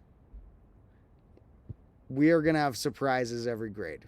Now, folks, I'm going to cut you in on a deep cut. You ready for the deep little idea? Something I mentioned in a stream a while ago that many people probably thought was just me like talking random stuff and not actually planning to do this. But I said, I've always wondered if I would get a tattoo. And I have a lot of friends with tattoos. I think they're cool. I can imagine myself having either been the person who had a bajillion tattoos or the person who had none. Now, the main reason I don't have tattoos is because I like the idea of being able to act in random roles. If I wanted to create a fictional film or something and play more types of character, I don't want a mark on my body. Of course, you can cover those up in makeup rooms, but I'm the last person who wants to sit an hour in a makeup chair. So I've held off on tattoos, but there are parts of the body that are hidden enough. I do not mean my penis, folks. There are parts of the body like the legs and the upper arm that are hidden enough that you could get a tattoo on there and wouldn't mess up my acting if I wanted to act in something. I wouldn't have to go in the makeup chair for a bajillion years to cover it up if I wanted to play a character who was not having a tattoo.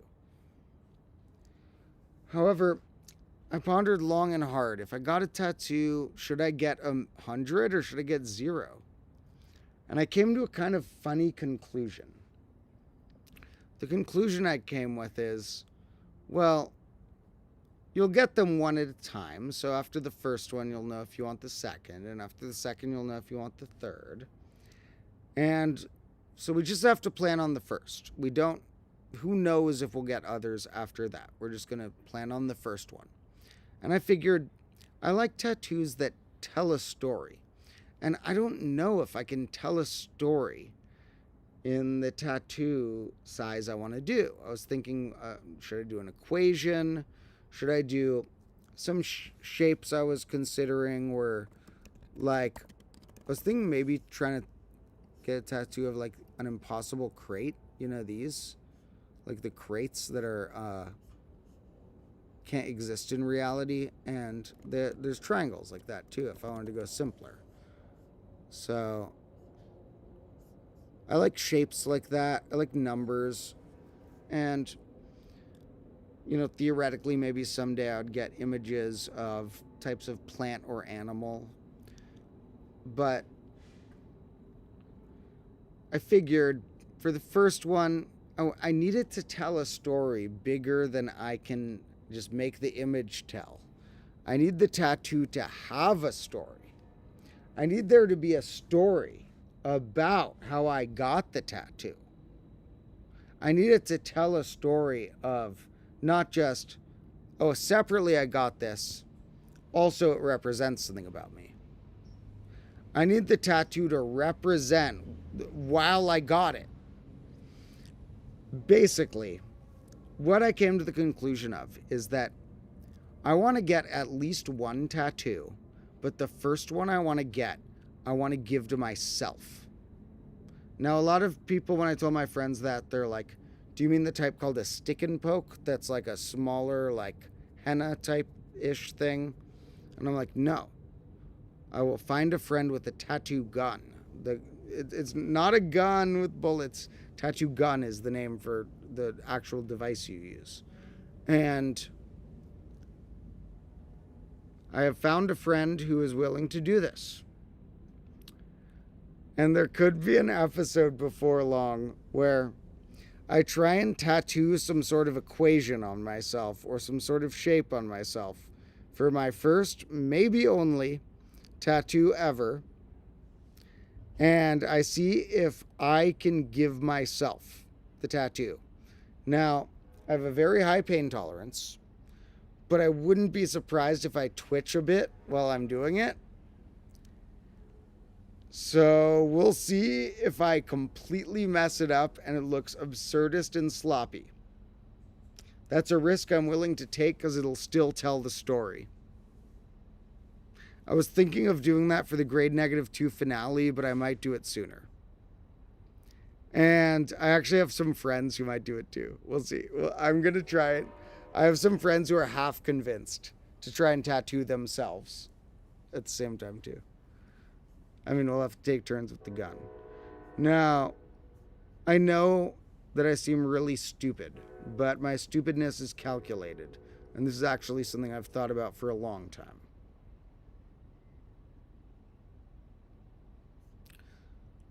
Stick says he's done a lot himself. Stick, did you do them yourself with like a tattoo gun, or what method did you do those? Because the reason I'm worried about twitching is I've never gotten a tattoo before, so it's going to be a unique sensation. With that said, I've been through more pain than, I mean, I don't want to sound like a wannabe badass or whatever, but I've probably been through more pain than anyone listening here, so I'm not that worried about the pain aspect of it. So anyway, that is a rare thought that could occur. That could be our other, like we did a crazy egg experiment not too long ago. So in between the math episodes and game theory and such on my main combo class channel, the next break type episode, like a snack break or science break or whatever, could be a, can I give myself a tattoo for the first time ever getting a tattoo break. I think that'll be pretty cool. Now, I have an idea for what I'm going to do. First, I was thinking, now, I'm open to suggestions. If anyone, I'm open to suggestions that relate to combo class lore. I'm open to, like, if you have something you've seen me like before, something you think I appreciate. Feel free to comment what you think I would want to get on either my upper leg or upper arm. Now, here's the thing. I would kind of rather want it on my upper arm, but it's going to be kind of hard to do myself. Might have to do the leg. So we'll see. Now, let me grab a pen, and I'm going to draw on the back of this shattered clockish thing, Technically, it was supposed to be a temperature reader. Did not work that accurately. I bought it really cheap. But it looked very clock-like, so I bought it as a clock. Let me grab a pen. It's right here. Just one second. And I'm going to show you folks like what I'm thinking of, even though I'm definitely open to suggestions.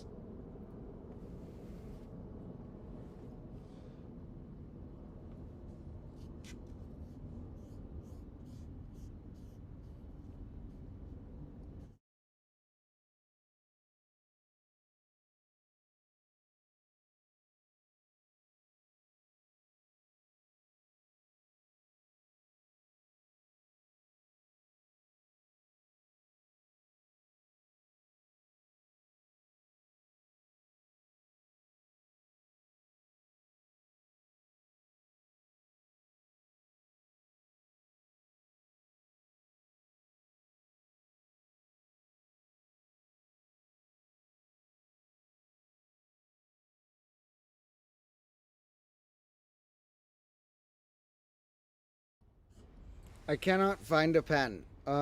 It's partially because it's very dark and I was looking in my drawer, but I don't have my phone's charging all the way over there, which I use as a flashlight. Don't have any candles because I don't want to burn myself on stream again yet. We'll save the candles for a few weeks before we get any more burns.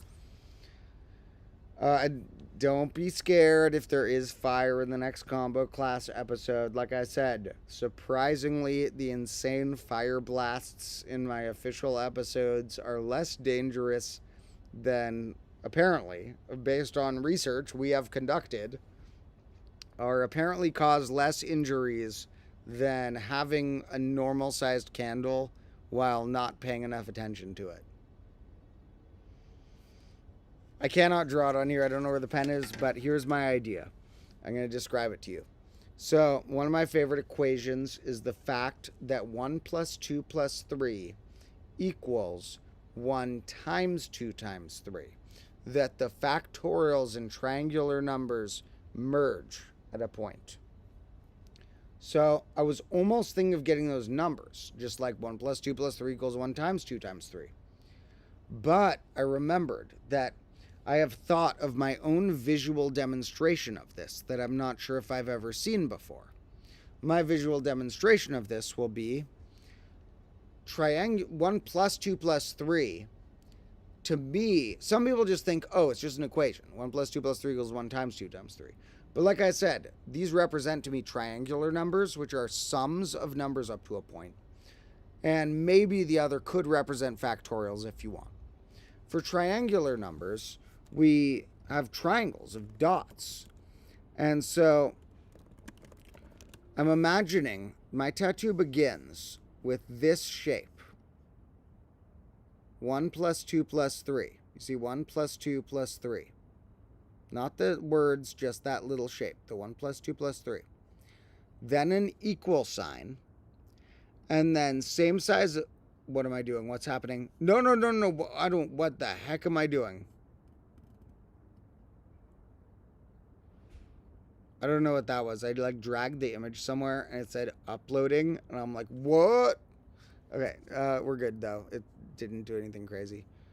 So that size of dot. And then equal sign. And then same size of dot. But instead of in a triangle, in a rectangle, that's a 2 by 3. Because you might say, where's the 1? You said 1 times 2 times 3. Where'd the 1 go? Well, we have 1 2 by 3. There's one quantity of a 2 by 3 rectangle. Tell me that's not 1 times 2 times 3. So I kind of want to make the triangle of dots an equal sign and then a rectangle of 6 dots. And it won't say it as pure. You won't be able to decode it unless I either explain it, you really, really love number theory, or you've seen my videos or whatever. But it's going to represent 1 plus 2 plus 3 equals 1 times 2 times 3. That is my working idea. Feel free to leave other ideas. We have cat or squirrel as idea. And those are certainly ideas.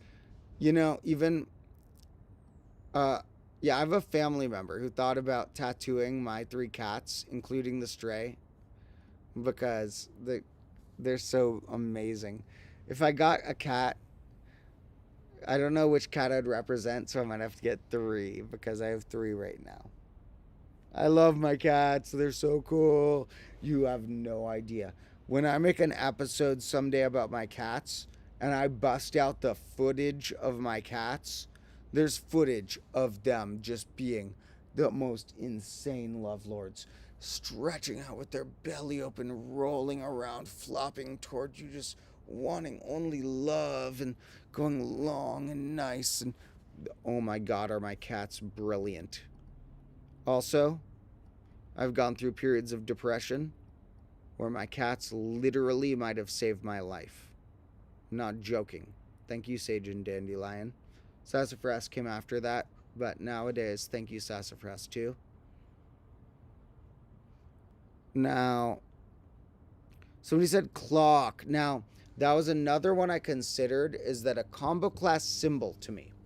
I think that we can claim that. It seems it's hard to claim simple things and be like, well, that's something that I do, and it's not just a generic thing I'm copying. Somehow I claimed a 7-letter name, Domotro. That worked out pretty freaking good, that if you Google Domotro, you get me a mononym, as they call them. How the heck did I do that already? The mononyms I thought were for celebrities. Somehow we claimed a mononym. But I want to claim more things. Some things I'm not going to say I claimed, like Threven is popular enough. I'm not going to say I invented Threven. I want people, if it gets in the dictionary, to say that he helped, but, or perhaps even led the initiative. But I didn't invent the term Threven. Plenty of people have thought of that. It's a thing a human could have thought of, you know, that is simple enough that we know many humans have thought of. Now, some things on that I do think we could claim at least as symbols for combo class is the clock with the 0 on top. The 12-hour clock analog, one of these babies, except where the hands actually are, not where the hands do that thing, where the hands spin the normal way, you know. But one of these things, a 12-hour clock, but with a 0 where the 12 is. Trust me, I'm not hating on 12s. 12 as a number was a thing that I could talk to. It would love being replaced by 0 there, because it actually gives credence and credit to 12 being the mod that we are referring to. It gives 12 all the power that it's not there. 12 is what you can't get to. 12 is the reset point. So, a clock with a 0 on top to a degree is a combo class symbol. Now, if that clock's on fire, that's definitely a combo class symbol. Clock with a 0 on top that's on fire, that for sure is a combo class symbol. So, that is another backup plan I would always consider, is trying to make a clock with a 0 on top. But trying to tattoo 12 numbers on myself, I can't make them tiny. So how big of a tattoo is this clock going to be if I put all the numbers on it? So when I thought about the clock, it felt like a kind of big tattoo. And I was like, I don't know. And trust me, I think tattoos are cool. I have nothing against them. Like I said, the main reason I haven't gotten them before is because I have acted in things and may write more fictional things I would like to act in that I don't know if the characters I play would want a tattoo. And I do not want to have to sit in a makeup chair for hella long while they put something that makes my tattoo look like skin. Now, somebody, Stick was commenting randomly about 666. I need to note a funny coincidence. Okay, so I was thinking about 666 from our past episode. Now, I realized, so a lot of people believe this weird numerology thing where you turn the numbers to letters. Now, I'm going to have to make an entire episode someday about how numerology is ridiculous because A, I can invent any trait you want me to invent about your number by finding it in there. So, great job that you found, like, the word God or Satan in a word. I can find any word you want there. B, if you're using the English alphabet, that was not 26 letters as recent as just a few hundred years ago. If somebody analyzes, for example, the Bible with numerology of 26 letters, I hope they realize that when the Bible was written, the English alphabet was not formed and certainly did not have our 26 letters yet. Now,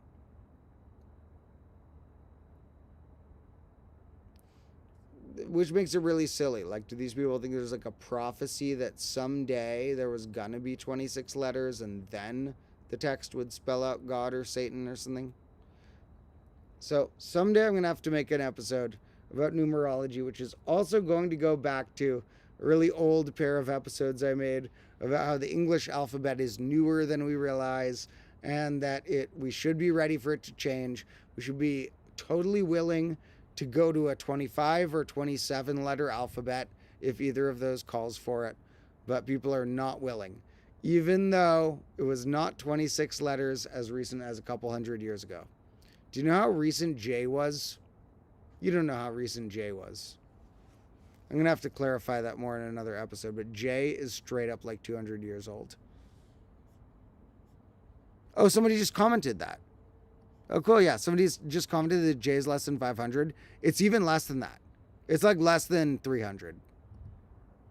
I mean, less than 300 that it was considered part of the main alphabet, at least. W2, less than 1,000 years old. And a lot of them. The newest are definitely J, then W, and there's, I think, one other I might be missing that's pretty new. Uh-oh, somebody said they got a pregnant cat and 2 kittens and they're allergic to cats. Better find a humane society near yourself. You know, if you have a pregnant cat and kittens you can't use, there are humane societies which are like nice versions of what they call the pound or whatever, but like a humane version of it. And they'll accept animals if you tell them, like, I cannot do this, but I want the animal to be safe. And those places are good. When I was a kid, we have a local one. There's one that's like not that far from my house that it has a lot of cats and dogs that they try and find adoption for. And they rescue strays as well. And when I was younger, I was what's called a kitten cuddler. It was an official term. I was an official kitten cuddler, folks. Not kidding. I had the term kitten cuddler. And you know what that means? That means that I go and try and acclimate the kittens to human behavior. I try and pet them and be with them. And then they're ready to be adopted by someone else. Like, not that I'm going to adopt them, but that I cuddle the kittens and then they're ready for another human to adopt them and they're ready for the human type of behavior. But that humane society, even after that, and I have other stories about them. When I was a kid one time, you folks won't believe this. It sounds like a weird brag or something like this, but I swear to God, one of the nicest things I have ever done as a child was me and my friends had a lemonade stand, raised money for that humane society. We had a lemonade stand and gave all the money to the humane society. I was like somewhere from 10 to 12. Now, it paid off because you know why? Maybe that $20 we made them from the lemonade stand really paid off because you know why? They were in business long enough to get me my cats. We adopted Sage and Dandelion from there. And we adopted my past cats when I was a younger kid named Twitherby and Jitterbug. Twitherby and Jitterbug were angels. Twitherby was especially close to the family. Jitterbug was more of a wild boy, hung out in the yard and ran around. It was a little more like sketched out by humans all the time. But they were little angels, and Twitherby especially was like close to the humans. And Twitherby was really, really cool. And I'll show you pictures and videos of him sometime because he was one of my best friends. And now I got my Sage and Dandelion and my new Sassafras, who I swear that this Humane Society picked up Sage and Dandelion. I'm like, I don't know if I'm more or less than 50% sure. I'm somewhere around 50% sure that the Humane Society could have picked up my cats from this abandoned house across the street from my house, where the stray cat who looks identical to one of them who we adopted came from, and where a different stray cat who I've seen who looks identical to the other one hangs out with another family. There's one that looks identical to Dandelion. And if you guys know Dandelion, he's like this fluff ball who looks weird and unique. There's a clone. The clone of each cat, one of which we adopted, makes me think that they could have adopted our cats from that house. And you know what that makes me think? That the stray cat I adopted afterward could be their little brother. Now, since I'm not sure if he's their little brother or not related at all and happens to look and act like them, I'm going with maybe he's their cousin. That sounds like a good compromise. No, somebody has a 24-year-old cat. That's pretty epic. My cat, okay, we cannot go into it now because it will turn it into a tragic stream. Twitherby and Jitterbug both died very, very tragic deaths in separate ways that I witnessed and dealt with, and it really, really hurt me. Someday I'll talk about that. But nothing is going to happen to Sage and Dandelion and Sassafras. I swear I would never get in a fight with someone unless they touch my cat. Any of the cats. They touch any of those 3 cats. First fight ever, baby. Okay. Our main goal was to look at, I was going to note take a little bit about the smoothness ratios and the roundness ratios and how many of these numbers occur up to given points. So let me make sure I can get back to my right page, which was the Wikipedia table of prime factors, baby. Some people hate hate Wikipedia. But here's the thing. Some things on Wikipedia, it's like your criticism is that you think it's wrong. You think this is wrong? No. I think this is correct. I think this is a really good resource. And then on the things that are more subjective, it's like, yeah, maybe you shouldn't believe it if it doesn't have a citation. If I look up a history article, I'm going to want that citation. But here it's like, maybe I want to double check this in my head anyway. Maybe I want to think, okay, yeah, 66. Yeah, that is 2 times 3 times 11. Yeah. So people who hate on Wikipedia are just overlooking the vast amount of really good resources it has that, like, if they were wrong once, they've been corrected because it's not subjective. Now, I'm not saying their math articles are perfect. Wikipedia, if you have enough money that you already are on my Patreon and you need to donate to a second thing, listen to Wikipedia's annoying things at the top. You know how they have those annoying things at the top that are like, please donate to me sometimes? Do it. Do their annoying thing. Donate to them. They're one of the best companies. Now, I mean, I don't even know if I'd call them a company. I'd call them an organization. And By the way,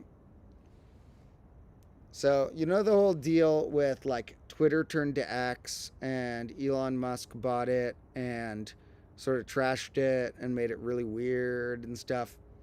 Well, I used to have a decent level of respect for that guy when I didn't know that much about him and I had heard that he was looking into space travel. Then a lot of respect started dropping over time and it got to a pretty low point. But you know what killed all the respect I have for that man?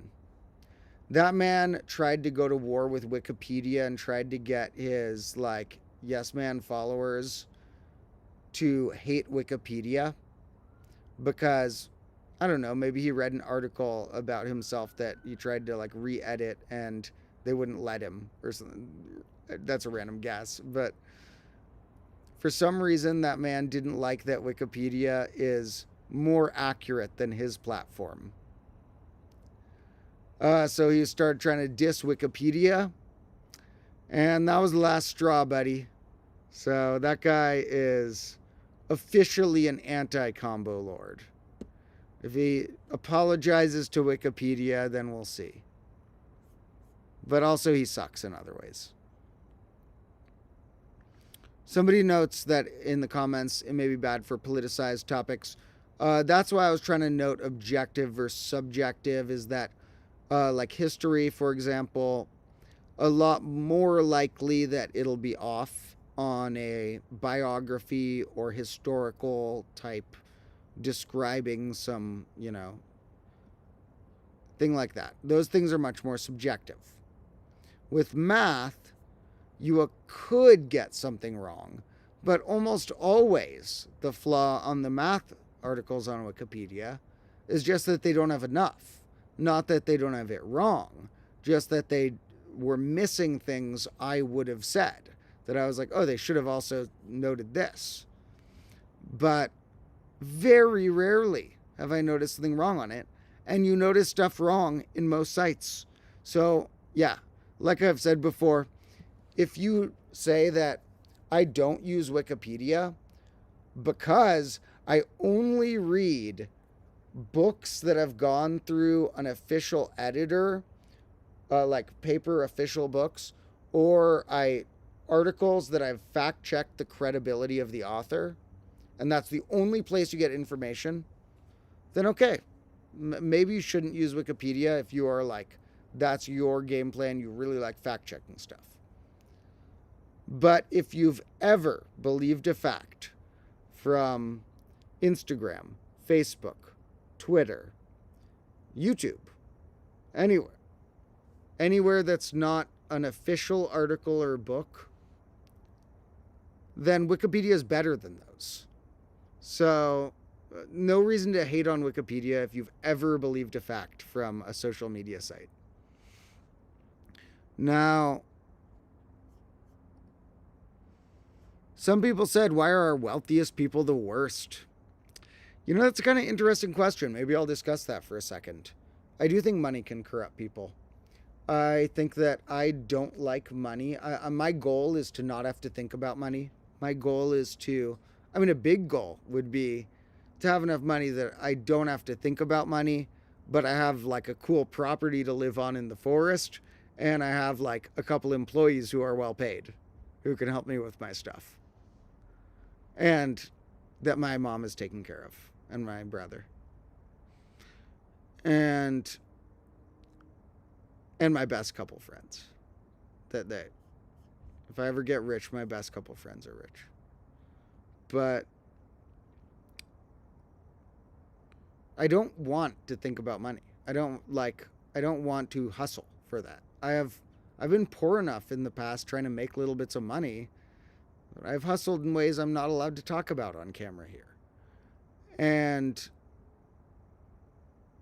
I don't want to be a hustler. That's what I have to do for I have to hustle the YouTube algorithm. That's the job part of it to me. That's not the passion part of it to me. So my goal is that I someday have enough money that I can hire a friend or something to let me not think about it. because I don't want, my goal is not how much more money can I get. My goal is I want to be able to spend my day making cool educational videos and music and novels, and maybe getting to spend some time in nature. Somebody asked if they could be my butler if I'm rich. We'll talk about it. I'm open to the possibility. But no, so you guys don't know, I'm dead poor. I've been trying to move out for a while, and that, who knows when that will be possible. Thank you to our Patreon supporters and to the YouTube ads and stuff, which give me enough money to hire my main guy, Carlo, who comes by to help me film all my content. I mean, not this, but like my main episodes and stuff. So, you know, we get enough money from Patreon supporters and ads that I can have a cameraman, which is pretty freaking awesome. Like, even people who work really hard trying to make like home movies often are in the red for each movie. So it's crazy that I'm breaking even when I film. But I'm not really making money when I film. I'm making like just enough to hire a camera person. Then when I make more, I'm probably going to be breaking even again, because I'm probably going to hire a second camera person or an editor helper. So I'm probably going to be breaking even for a really long time until I have a pretty big team. But if for some reason we get rich, because maybe someday I'll be at war with some corporation and it'll unlock my old hustler, because I've made a lot of money off some weird stuff before. Now, if that ever happens and I ever get rich, any of you can apply to be my butler, and maybe we'll get a cool combo kingdom, and butler will not be a derogatory term. Butler, well, you know, I'm only going to get a butler if they think the term is funny and they like doing that as a half joke. Now, but no, I'm not the type to have a butler. What I would want is somebody to help me with my, like, I have to think, if I could think less about editing and finances and stuff like that, that would be awesome. The butler sounds like it would be to like cook food or bring you things. That's the thing I'm fine doing. I'm fine cooking myself food and stuff. But what I would want is like a private editor, a private doctor, a private personal trainer, stuff like that. But like, the butler is maybe actually the stuff that I don't mind doing myself. With all of that said, I doubt I would ever even hire all those things, because if I ever had more money, I'm going to put it into trying to make grandiose, crazy projects. I have so many ideas that I could put so far. So I think the rest of my life, I'm going to live pretty low budget. I'm going to live in little shacks when I need to. I'll eat ramen when I need to. And, I mean, not like the good ramen you can get in a store, but by ramen as a like term for simplicity, I'm referring to like the top ramen Maruchan, really cheap ones you can get. And I'll eat cheap stuff when I need to. I'll eat, you know, cans of refried beans. I'll eat, you know, noodles and stuff. When I need to, I'll live in a shack and eat that. Because if I have $1 billion, I'm going to spend 10% of it making sure everyone in my life is okay. And then 90% of it on some crazy projects. And if I don't know what projects to do at any point and I'm at a loss, then I'll give it to charity. I'll give it to an educational charity that's related to either the environment or schooling or animals. Now, thank you all for looking at all this interesting stuff with me and just chatting when I pause on the looking at the interesting stuff and move on to the random life lesson philosophy type vibe. Well, right here we have all sorts of numbers that are occurring, where there's like primes, numbers that have two, and here we got to be careful. The word distinct we're going to use, as mathematicians do, to mean different. So if we say, what's a number with 2 prime factors? Well, in fact, that has a nickname. Numbers with 2 prime factors are nicknamed semi-prime. And we have to be careful, because sometimes I've used the term square-free semi-prime. Why would I have to be so careful about that? Because this is a semi-prime. 4. 2 squared. God dang it. 2 squared is a semi-prime. It has 2 factors. However, 6 is the smallest square-free semi-prime. And that is a way of describing a number with 2 distinct factors. Although square-free semi-prime honestly has more syllables than 2 distinct prime factors. I think 2 distinct prime factors. Square-free semi-prime wins. It's a good term. Okay. I was going to take some notes about which numbers, if I had variable type of, say, costs in a card game or whatever, would cancel out others that I then would want to not include because they've already been, quote, covered. For example, if I say 2 to the power of n, well, that'll cancel out all the powers of 2. That would have some overlap with if I say n to the power of 2, but although those would overlap, they would hit different things. Others that I would consider in this range that would hit multiple things would be 3 to the power of n, would be being a perfect power in general, meaning like something that's a singular number with an exponent more than 1, being a prime. Ones that have combo, or ones that have more than 3 or more distinct prime factors. That seems like a unique subset if you're counting up to 100 or so. And then perhaps ones that have certain combinations, like the ones we called 3 smooth, are the ones that their prime factors are 3 at the largest. Since 1's not a prime, that means that all the prime factors are 2's and 3's. So that's 3 smooth. That's 3 smooth right there. Now, what did we want to look at next? I don't want to look at 5 smooth because 5 smooths need 2's, 3's, or 5's. They could have any of those. And then it's like, okay, that's too big of a category. No. And actually, you know what the ones we were looking at? I'm sorry, I need to clarify a term. We were looking at the 3 and 3 smooths. Because powers of 2 are technically 3 smooth. Their biggest prime factor is 3 or less. So this is still considered 3 smooth because it's 3 or less for its biggest prime factor. So we're looking at the 3 and 3 smooths right there. Now, you see how the word 3 comes in handy right there, where instead of saying the 3 smooth numbers that contain 3 as a factor, the 3 and 3 smooths. How about this one? Remember how I said that 2 and 5 together, if I'm missing the 3, we can call it throd, like even odd, 3 even throd. So these are the throd 5 smooths. However, I guess for the throd 5 smooths, that would include stuff like this as well. So we would need to say the even, feven, throd 5 smooths. That's not as pretty. The even, feven, throd 5 smooths. Okay, less pretty. What sorts of categories could we divide these numbers in?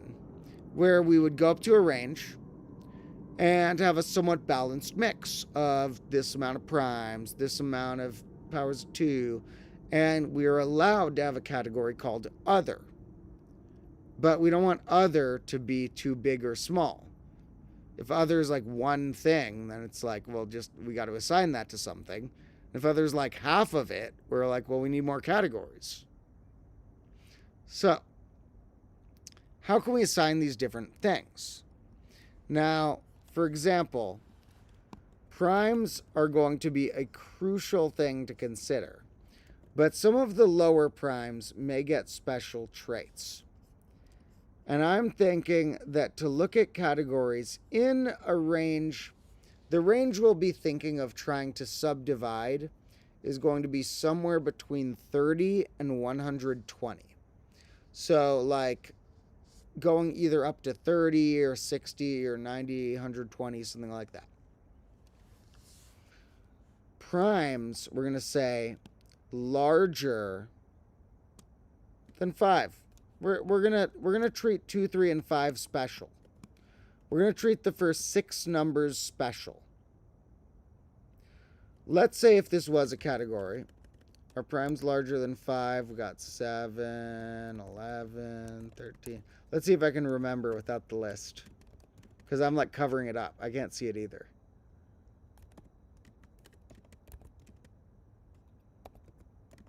All right, am I getting this right, folks? Am I missing or I do anything wrong with my primes? Okay, now we're fully covering it up. This is the trick one, 51, the Grothendieck prime, or however you pronounce that dude's name. Not a prime. 53, is that a 53 is a prime, right? Yeah. Okay, I gotta check my list. I've made an episode about how to easily calculate any 2-digit prime, which is how, in my head, I'm almost sure 53 is a prime. So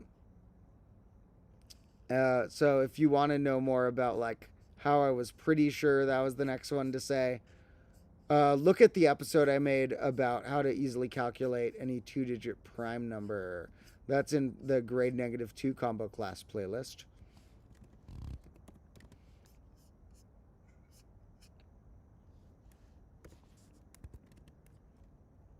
Okay, we can't go that far. We're going to 60, folks. We're going up to 60. That's where we're done. That's how far these numbers get their time to live right now. We may even look at a shorter stretch of them and see what's happening up to a point like 30. Now, other traits we may try and pull out of this would be powers of 2 and powers of 3. Which we'd have to consider if they're larger than something. So you know what we're going to do? We're going to let every prime be on this list for now. And we're going to say powers of 2, but we're going to say 2 to the n where n is bigger than 1. So we're saying not the number 2.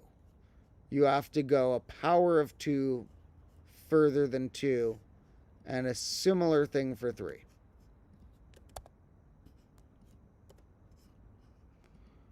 Well, what do these allow? These will no longer overlap with any of our primes.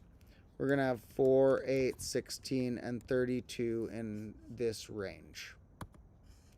This one, in this range, it's only going to get a 9 and 27, which makes us have to look at this and think, is this a category we're trying to subdivide? If we're trying to, you know, split these so that they're closer to sharing the space with each other. Primes obviously is the most big one for now. But what if I said something like numbers, let me get this higher, numbers of the form. Now there's ways to nickname this.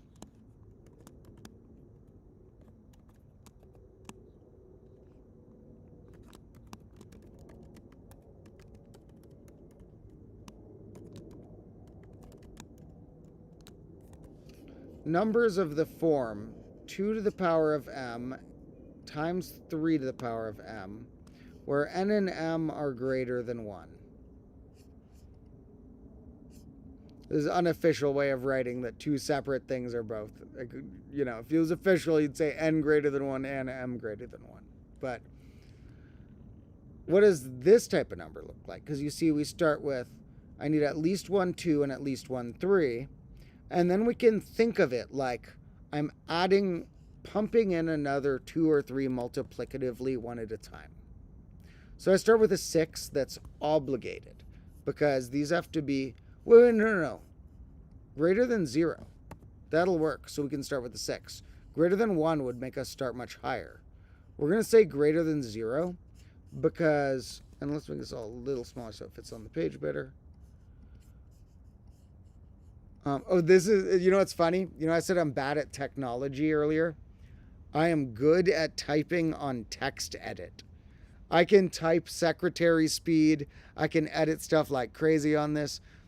Text edit is one of the things I've just, you know, the 10,000 hours you get. You master a skill after 10,000 hours.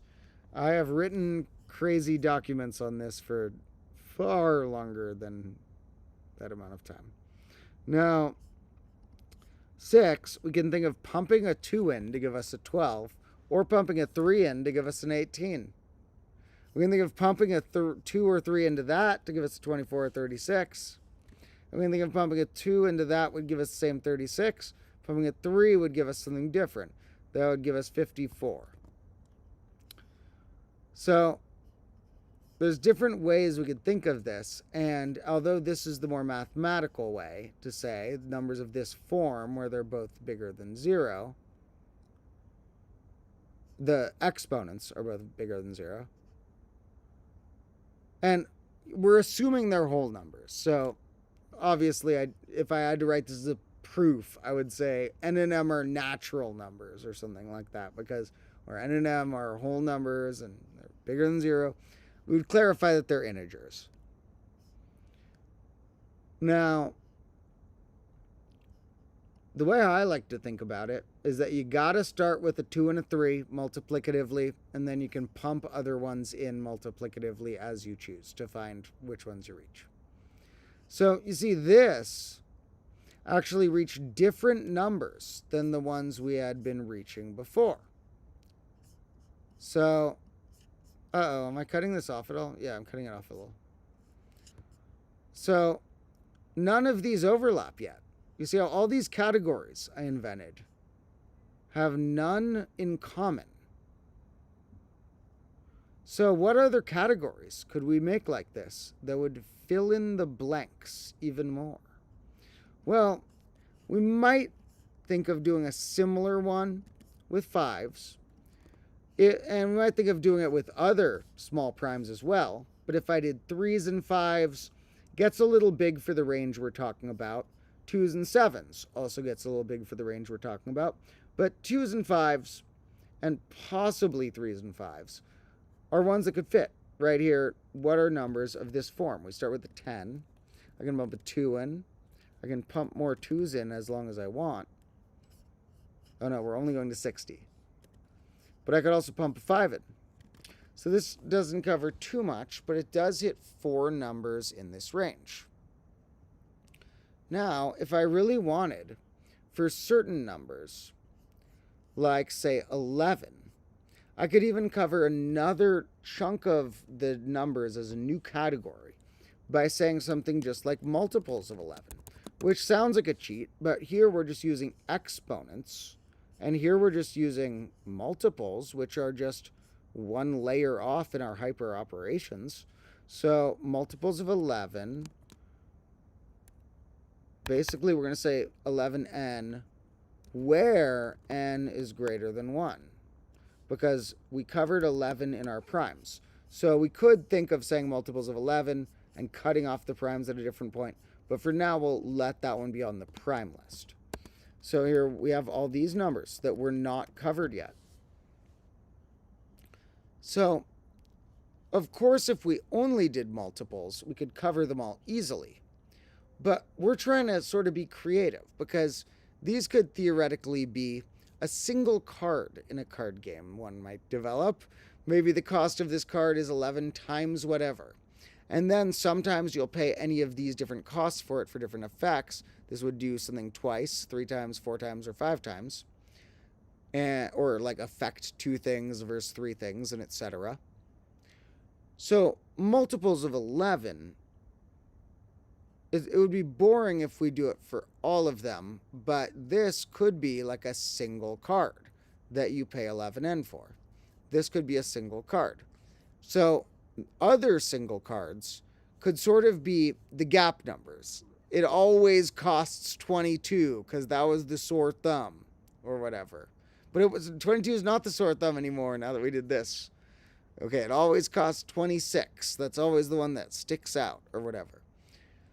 So you could look at the multiples, or how can I describe this? Basically, some cards, if we turn this into isolating numbers in the context, like I was saying, could relate to a game, could cost single things, like 28. Others could be variable-like cards that, you have an equation that you can pay different forms for.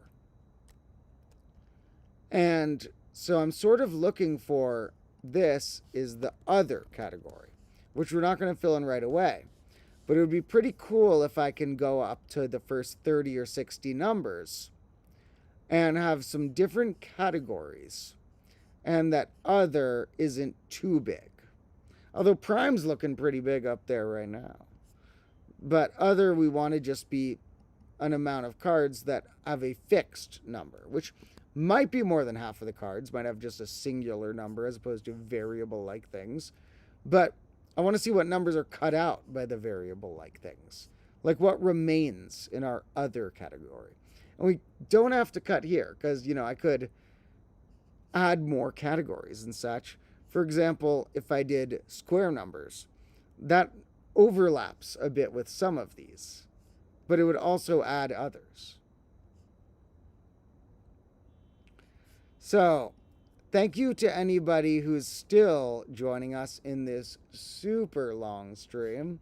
I kind of want to scroll through and get all the others, but I need to take another 1 second pause. I'm not going to put on the music this time because I'm going to be real quick, but I need to just take a 1 second pause to check on something on my phone and on indoors. But I'll be back within a minute or two, I think. And then I'm going to have fun chatting about whatever and looking at more numbers here. If anyone has any questions, remember that my streams can be treated like a Q&A, and although sometimes I ignore the comments, some of them also I answer with quite long rants. So I'll be back shortly. I need to check something, but I think after that point, I'll know if we're just doing another 10 minutes or another half hour or what.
boy.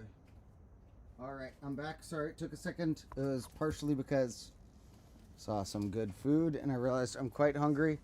And I got as a tiny appetizer.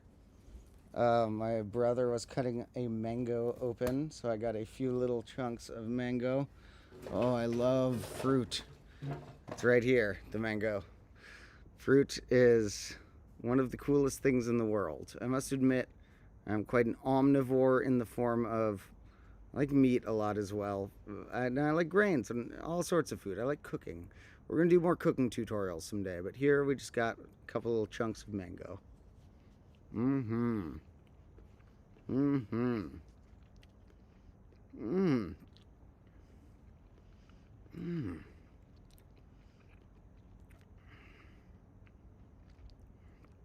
Mm-hmm. Okay. Thank you to everybody who's noting here. Somebody said their cats run when they sneeze. Full claw run. Dangerous. Now, my cats run when I sneeze, some of them, because they get spooked. But they never claw. They're really... I can't believe my cats. They're a little angel. They'll claw when they play. Like, if I throw them a ball or something, they'll claw at it. If they're, like, playing in the grass, they'll claw at it. But they do not claw at me. Cats know how to retract or unretract their claws. By the way, if you ever own a cat, for one, you're going to hear to have an indoor cat instead of an outdoor cat. Unless you're... it can be bad for the bird population to have an outdoor cat. Sorry to the birds that I have outdoor cats. I also support the birds with bird feeders and such. Separate from where the cats can go. And apart from that, you'll hear vets say, keep an indoor cat because it'll live longer on average. Now, there are some areas where there are coyotes and predators that will eat your cat. And in those areas, maybe you shouldn't let the cat out. But where I am, the cats are like the king of the jungle around here. The bigger thing would be like if a dog visits or something. But the cats are the king of the jungle right here. And so my cats are outdoor cats. Maybe they would live until 17 if they were stuck indoors instead of live till 16 if they get to go outdoors or whatever. But outdoors, they get a better life. Also, hold on, folks. There's a mosquito on the screen. Hold on. I gotta move really quick to get it. I don't want to break my laptop. I'm trying to swat my laptop screen without breaking it. But go quick enough that I kill this goddamn mosquito. Got him. No, wait. Oh. I injured him. He's not dead. He's right there. Got him. Okay, now he's... Okay. This is the one animal I don't like. Mosquitoes. Out of here. Now, I'll never do that to another animal. That is not a parasitic sort of animal. Now... with my cats, they're good at retracting the claws. The other thing I wanted to note is apart from... I personally think an outdoor cat is good if you have a good garden. Let the cat outdoors if it's not going to get eaten by a coyote, if it's not going to kill too many birds. You want it to have a real life. Who cares if it lives 17 years if it's stuck indoors and just like looking out the window every minute? Instead of 16 years where it lives this full life. And it's not like it's gonna live less because it's outdoors. It'll probably live longer. It's on average because if you let them outdoors, once in a while they get eaten by something weird. So, careful with them, but my cats have been safe and awesome. The other thing I was gonna note is that some people who have cats cut the claws off. They're like worried the cat's gonna scratch them, so they cut the claws so the claws can't scratch. It's bad. Don't do that to your cat. Don't do that. The cat needs its claws to climb.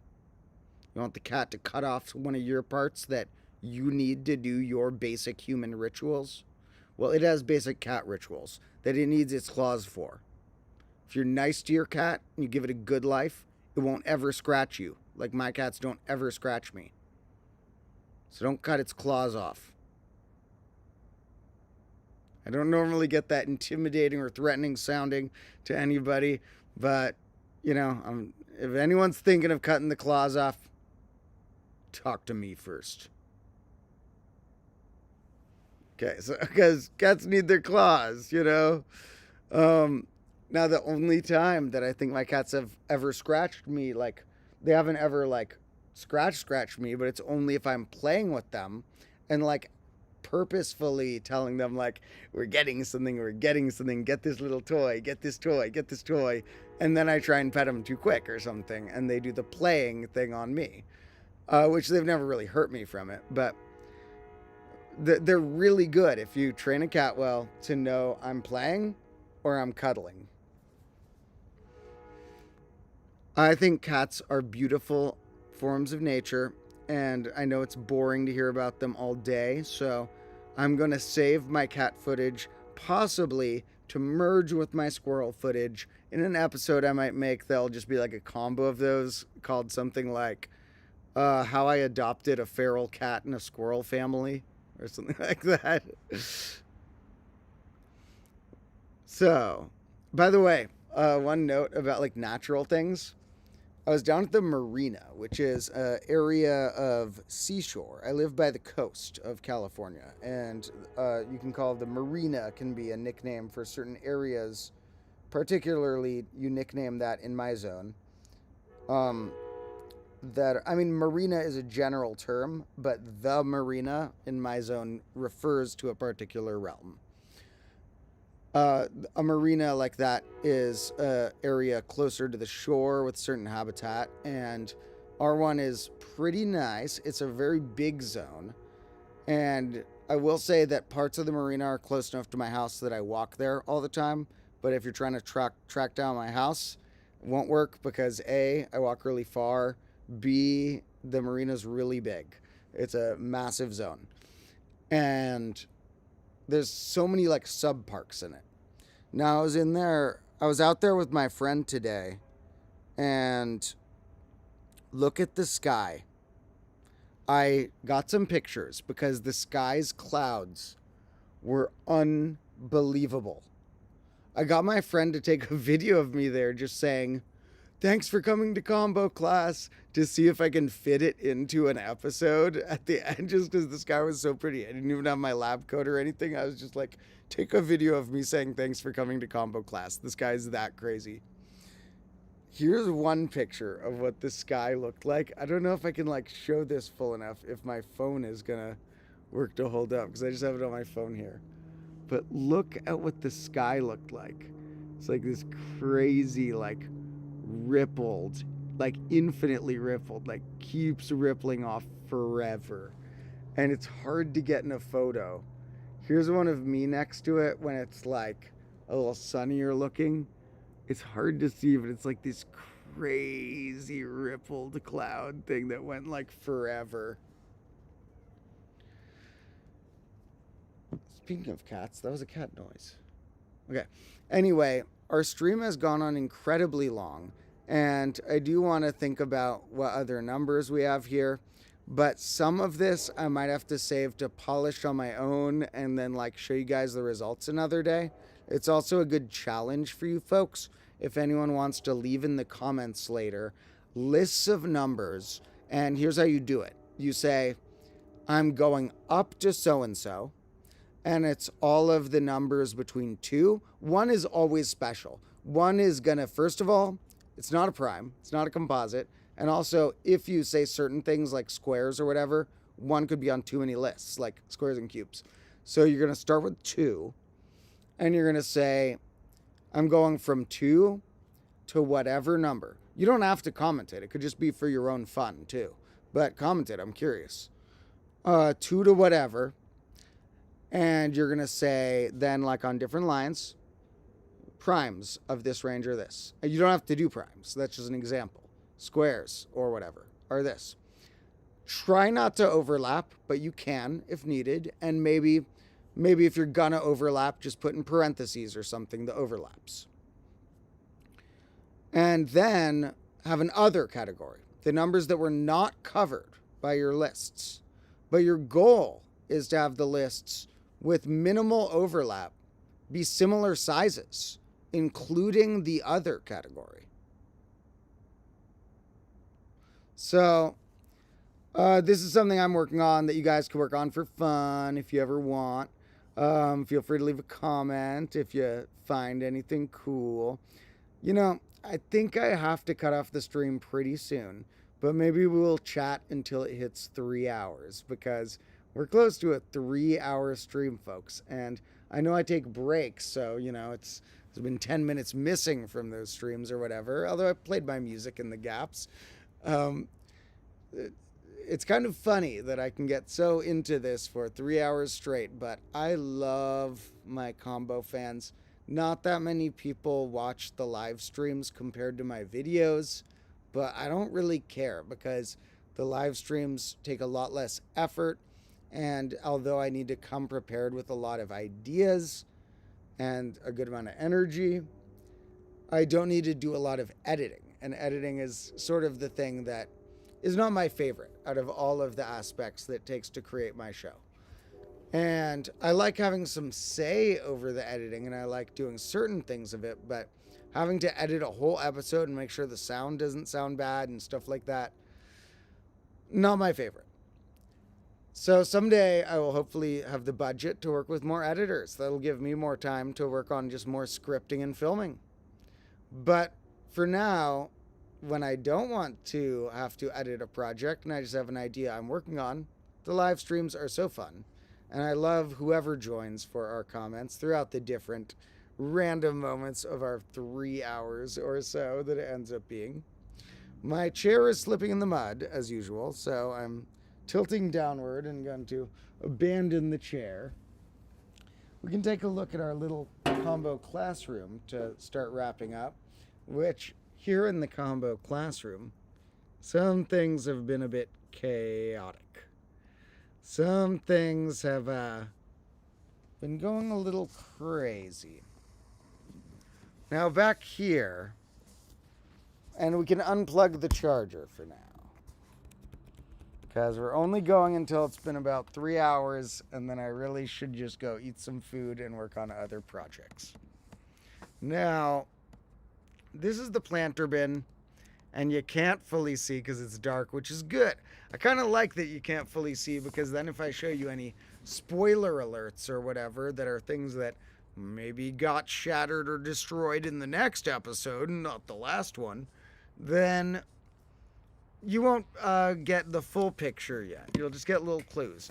I will say the planter bin has gotten pretty destroyed, including in the last episode, and it was already breaking. So just so people who see me destroy stuff know, I don't think I've ever destroyed something worth more than like $10 on the show.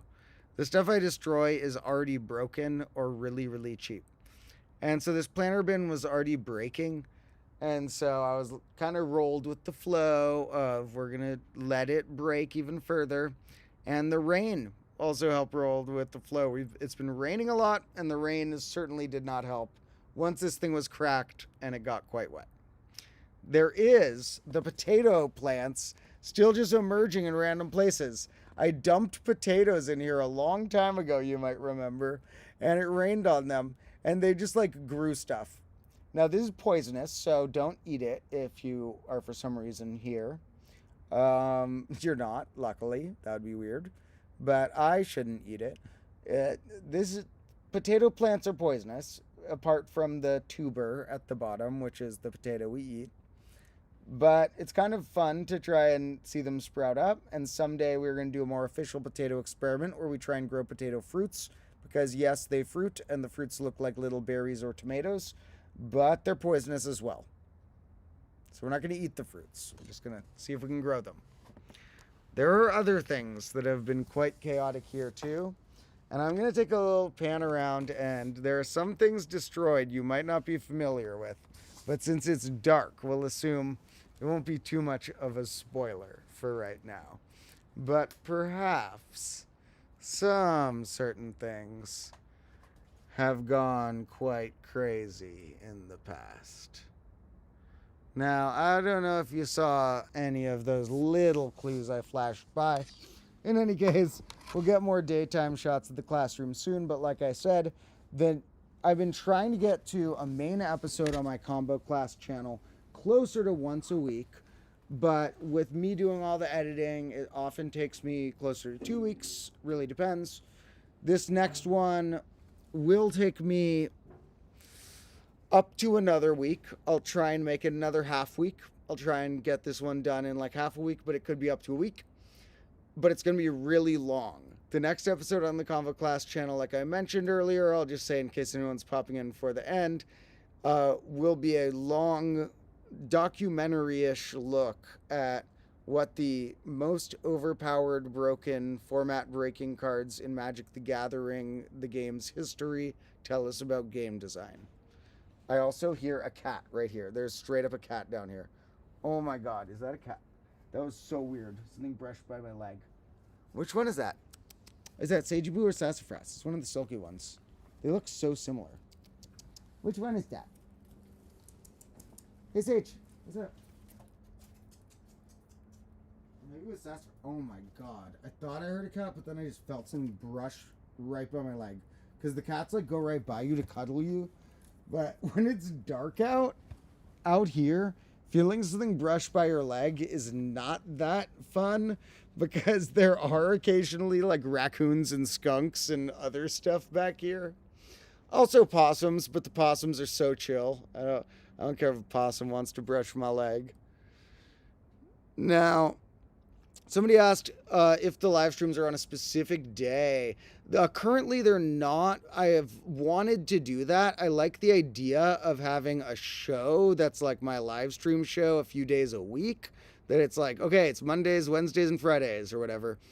But that has not come into fruition yet because I'm trying to run my whole show of building my channels and a lot of things in my own life and stuff in the meantime. So currently the live streams are just whenever I happen to have time for them. But some point in the future, I do have the goal of having more of a fixed schedule on them. So thank you to everyone who's joined me now that it's past 3 hours. Oh my god, did the cat go somewhere weird? What the heck is that? I heard something weird back there. Yeah.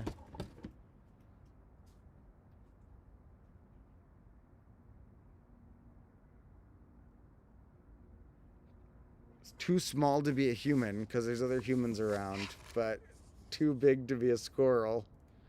Okay, in any case, I love you all so much. We're wrapping up now. I'm going to close this one off and join back for another stream in a few days, but there will be more bonus content before them. I have been filming other stuff that I keep postponing and procrastinating the editing on my bonus videos, but I actually do have a lot of stuff filmed for this channel. So I will be back in some form or another soon. Till then, I love you all. Make sure to appreciate your numbers and nature and the people and animals and plants around you. And if you're bored, check out the links like the Discord or Patreon or whatever in the description. And hope you have an awesome day or night.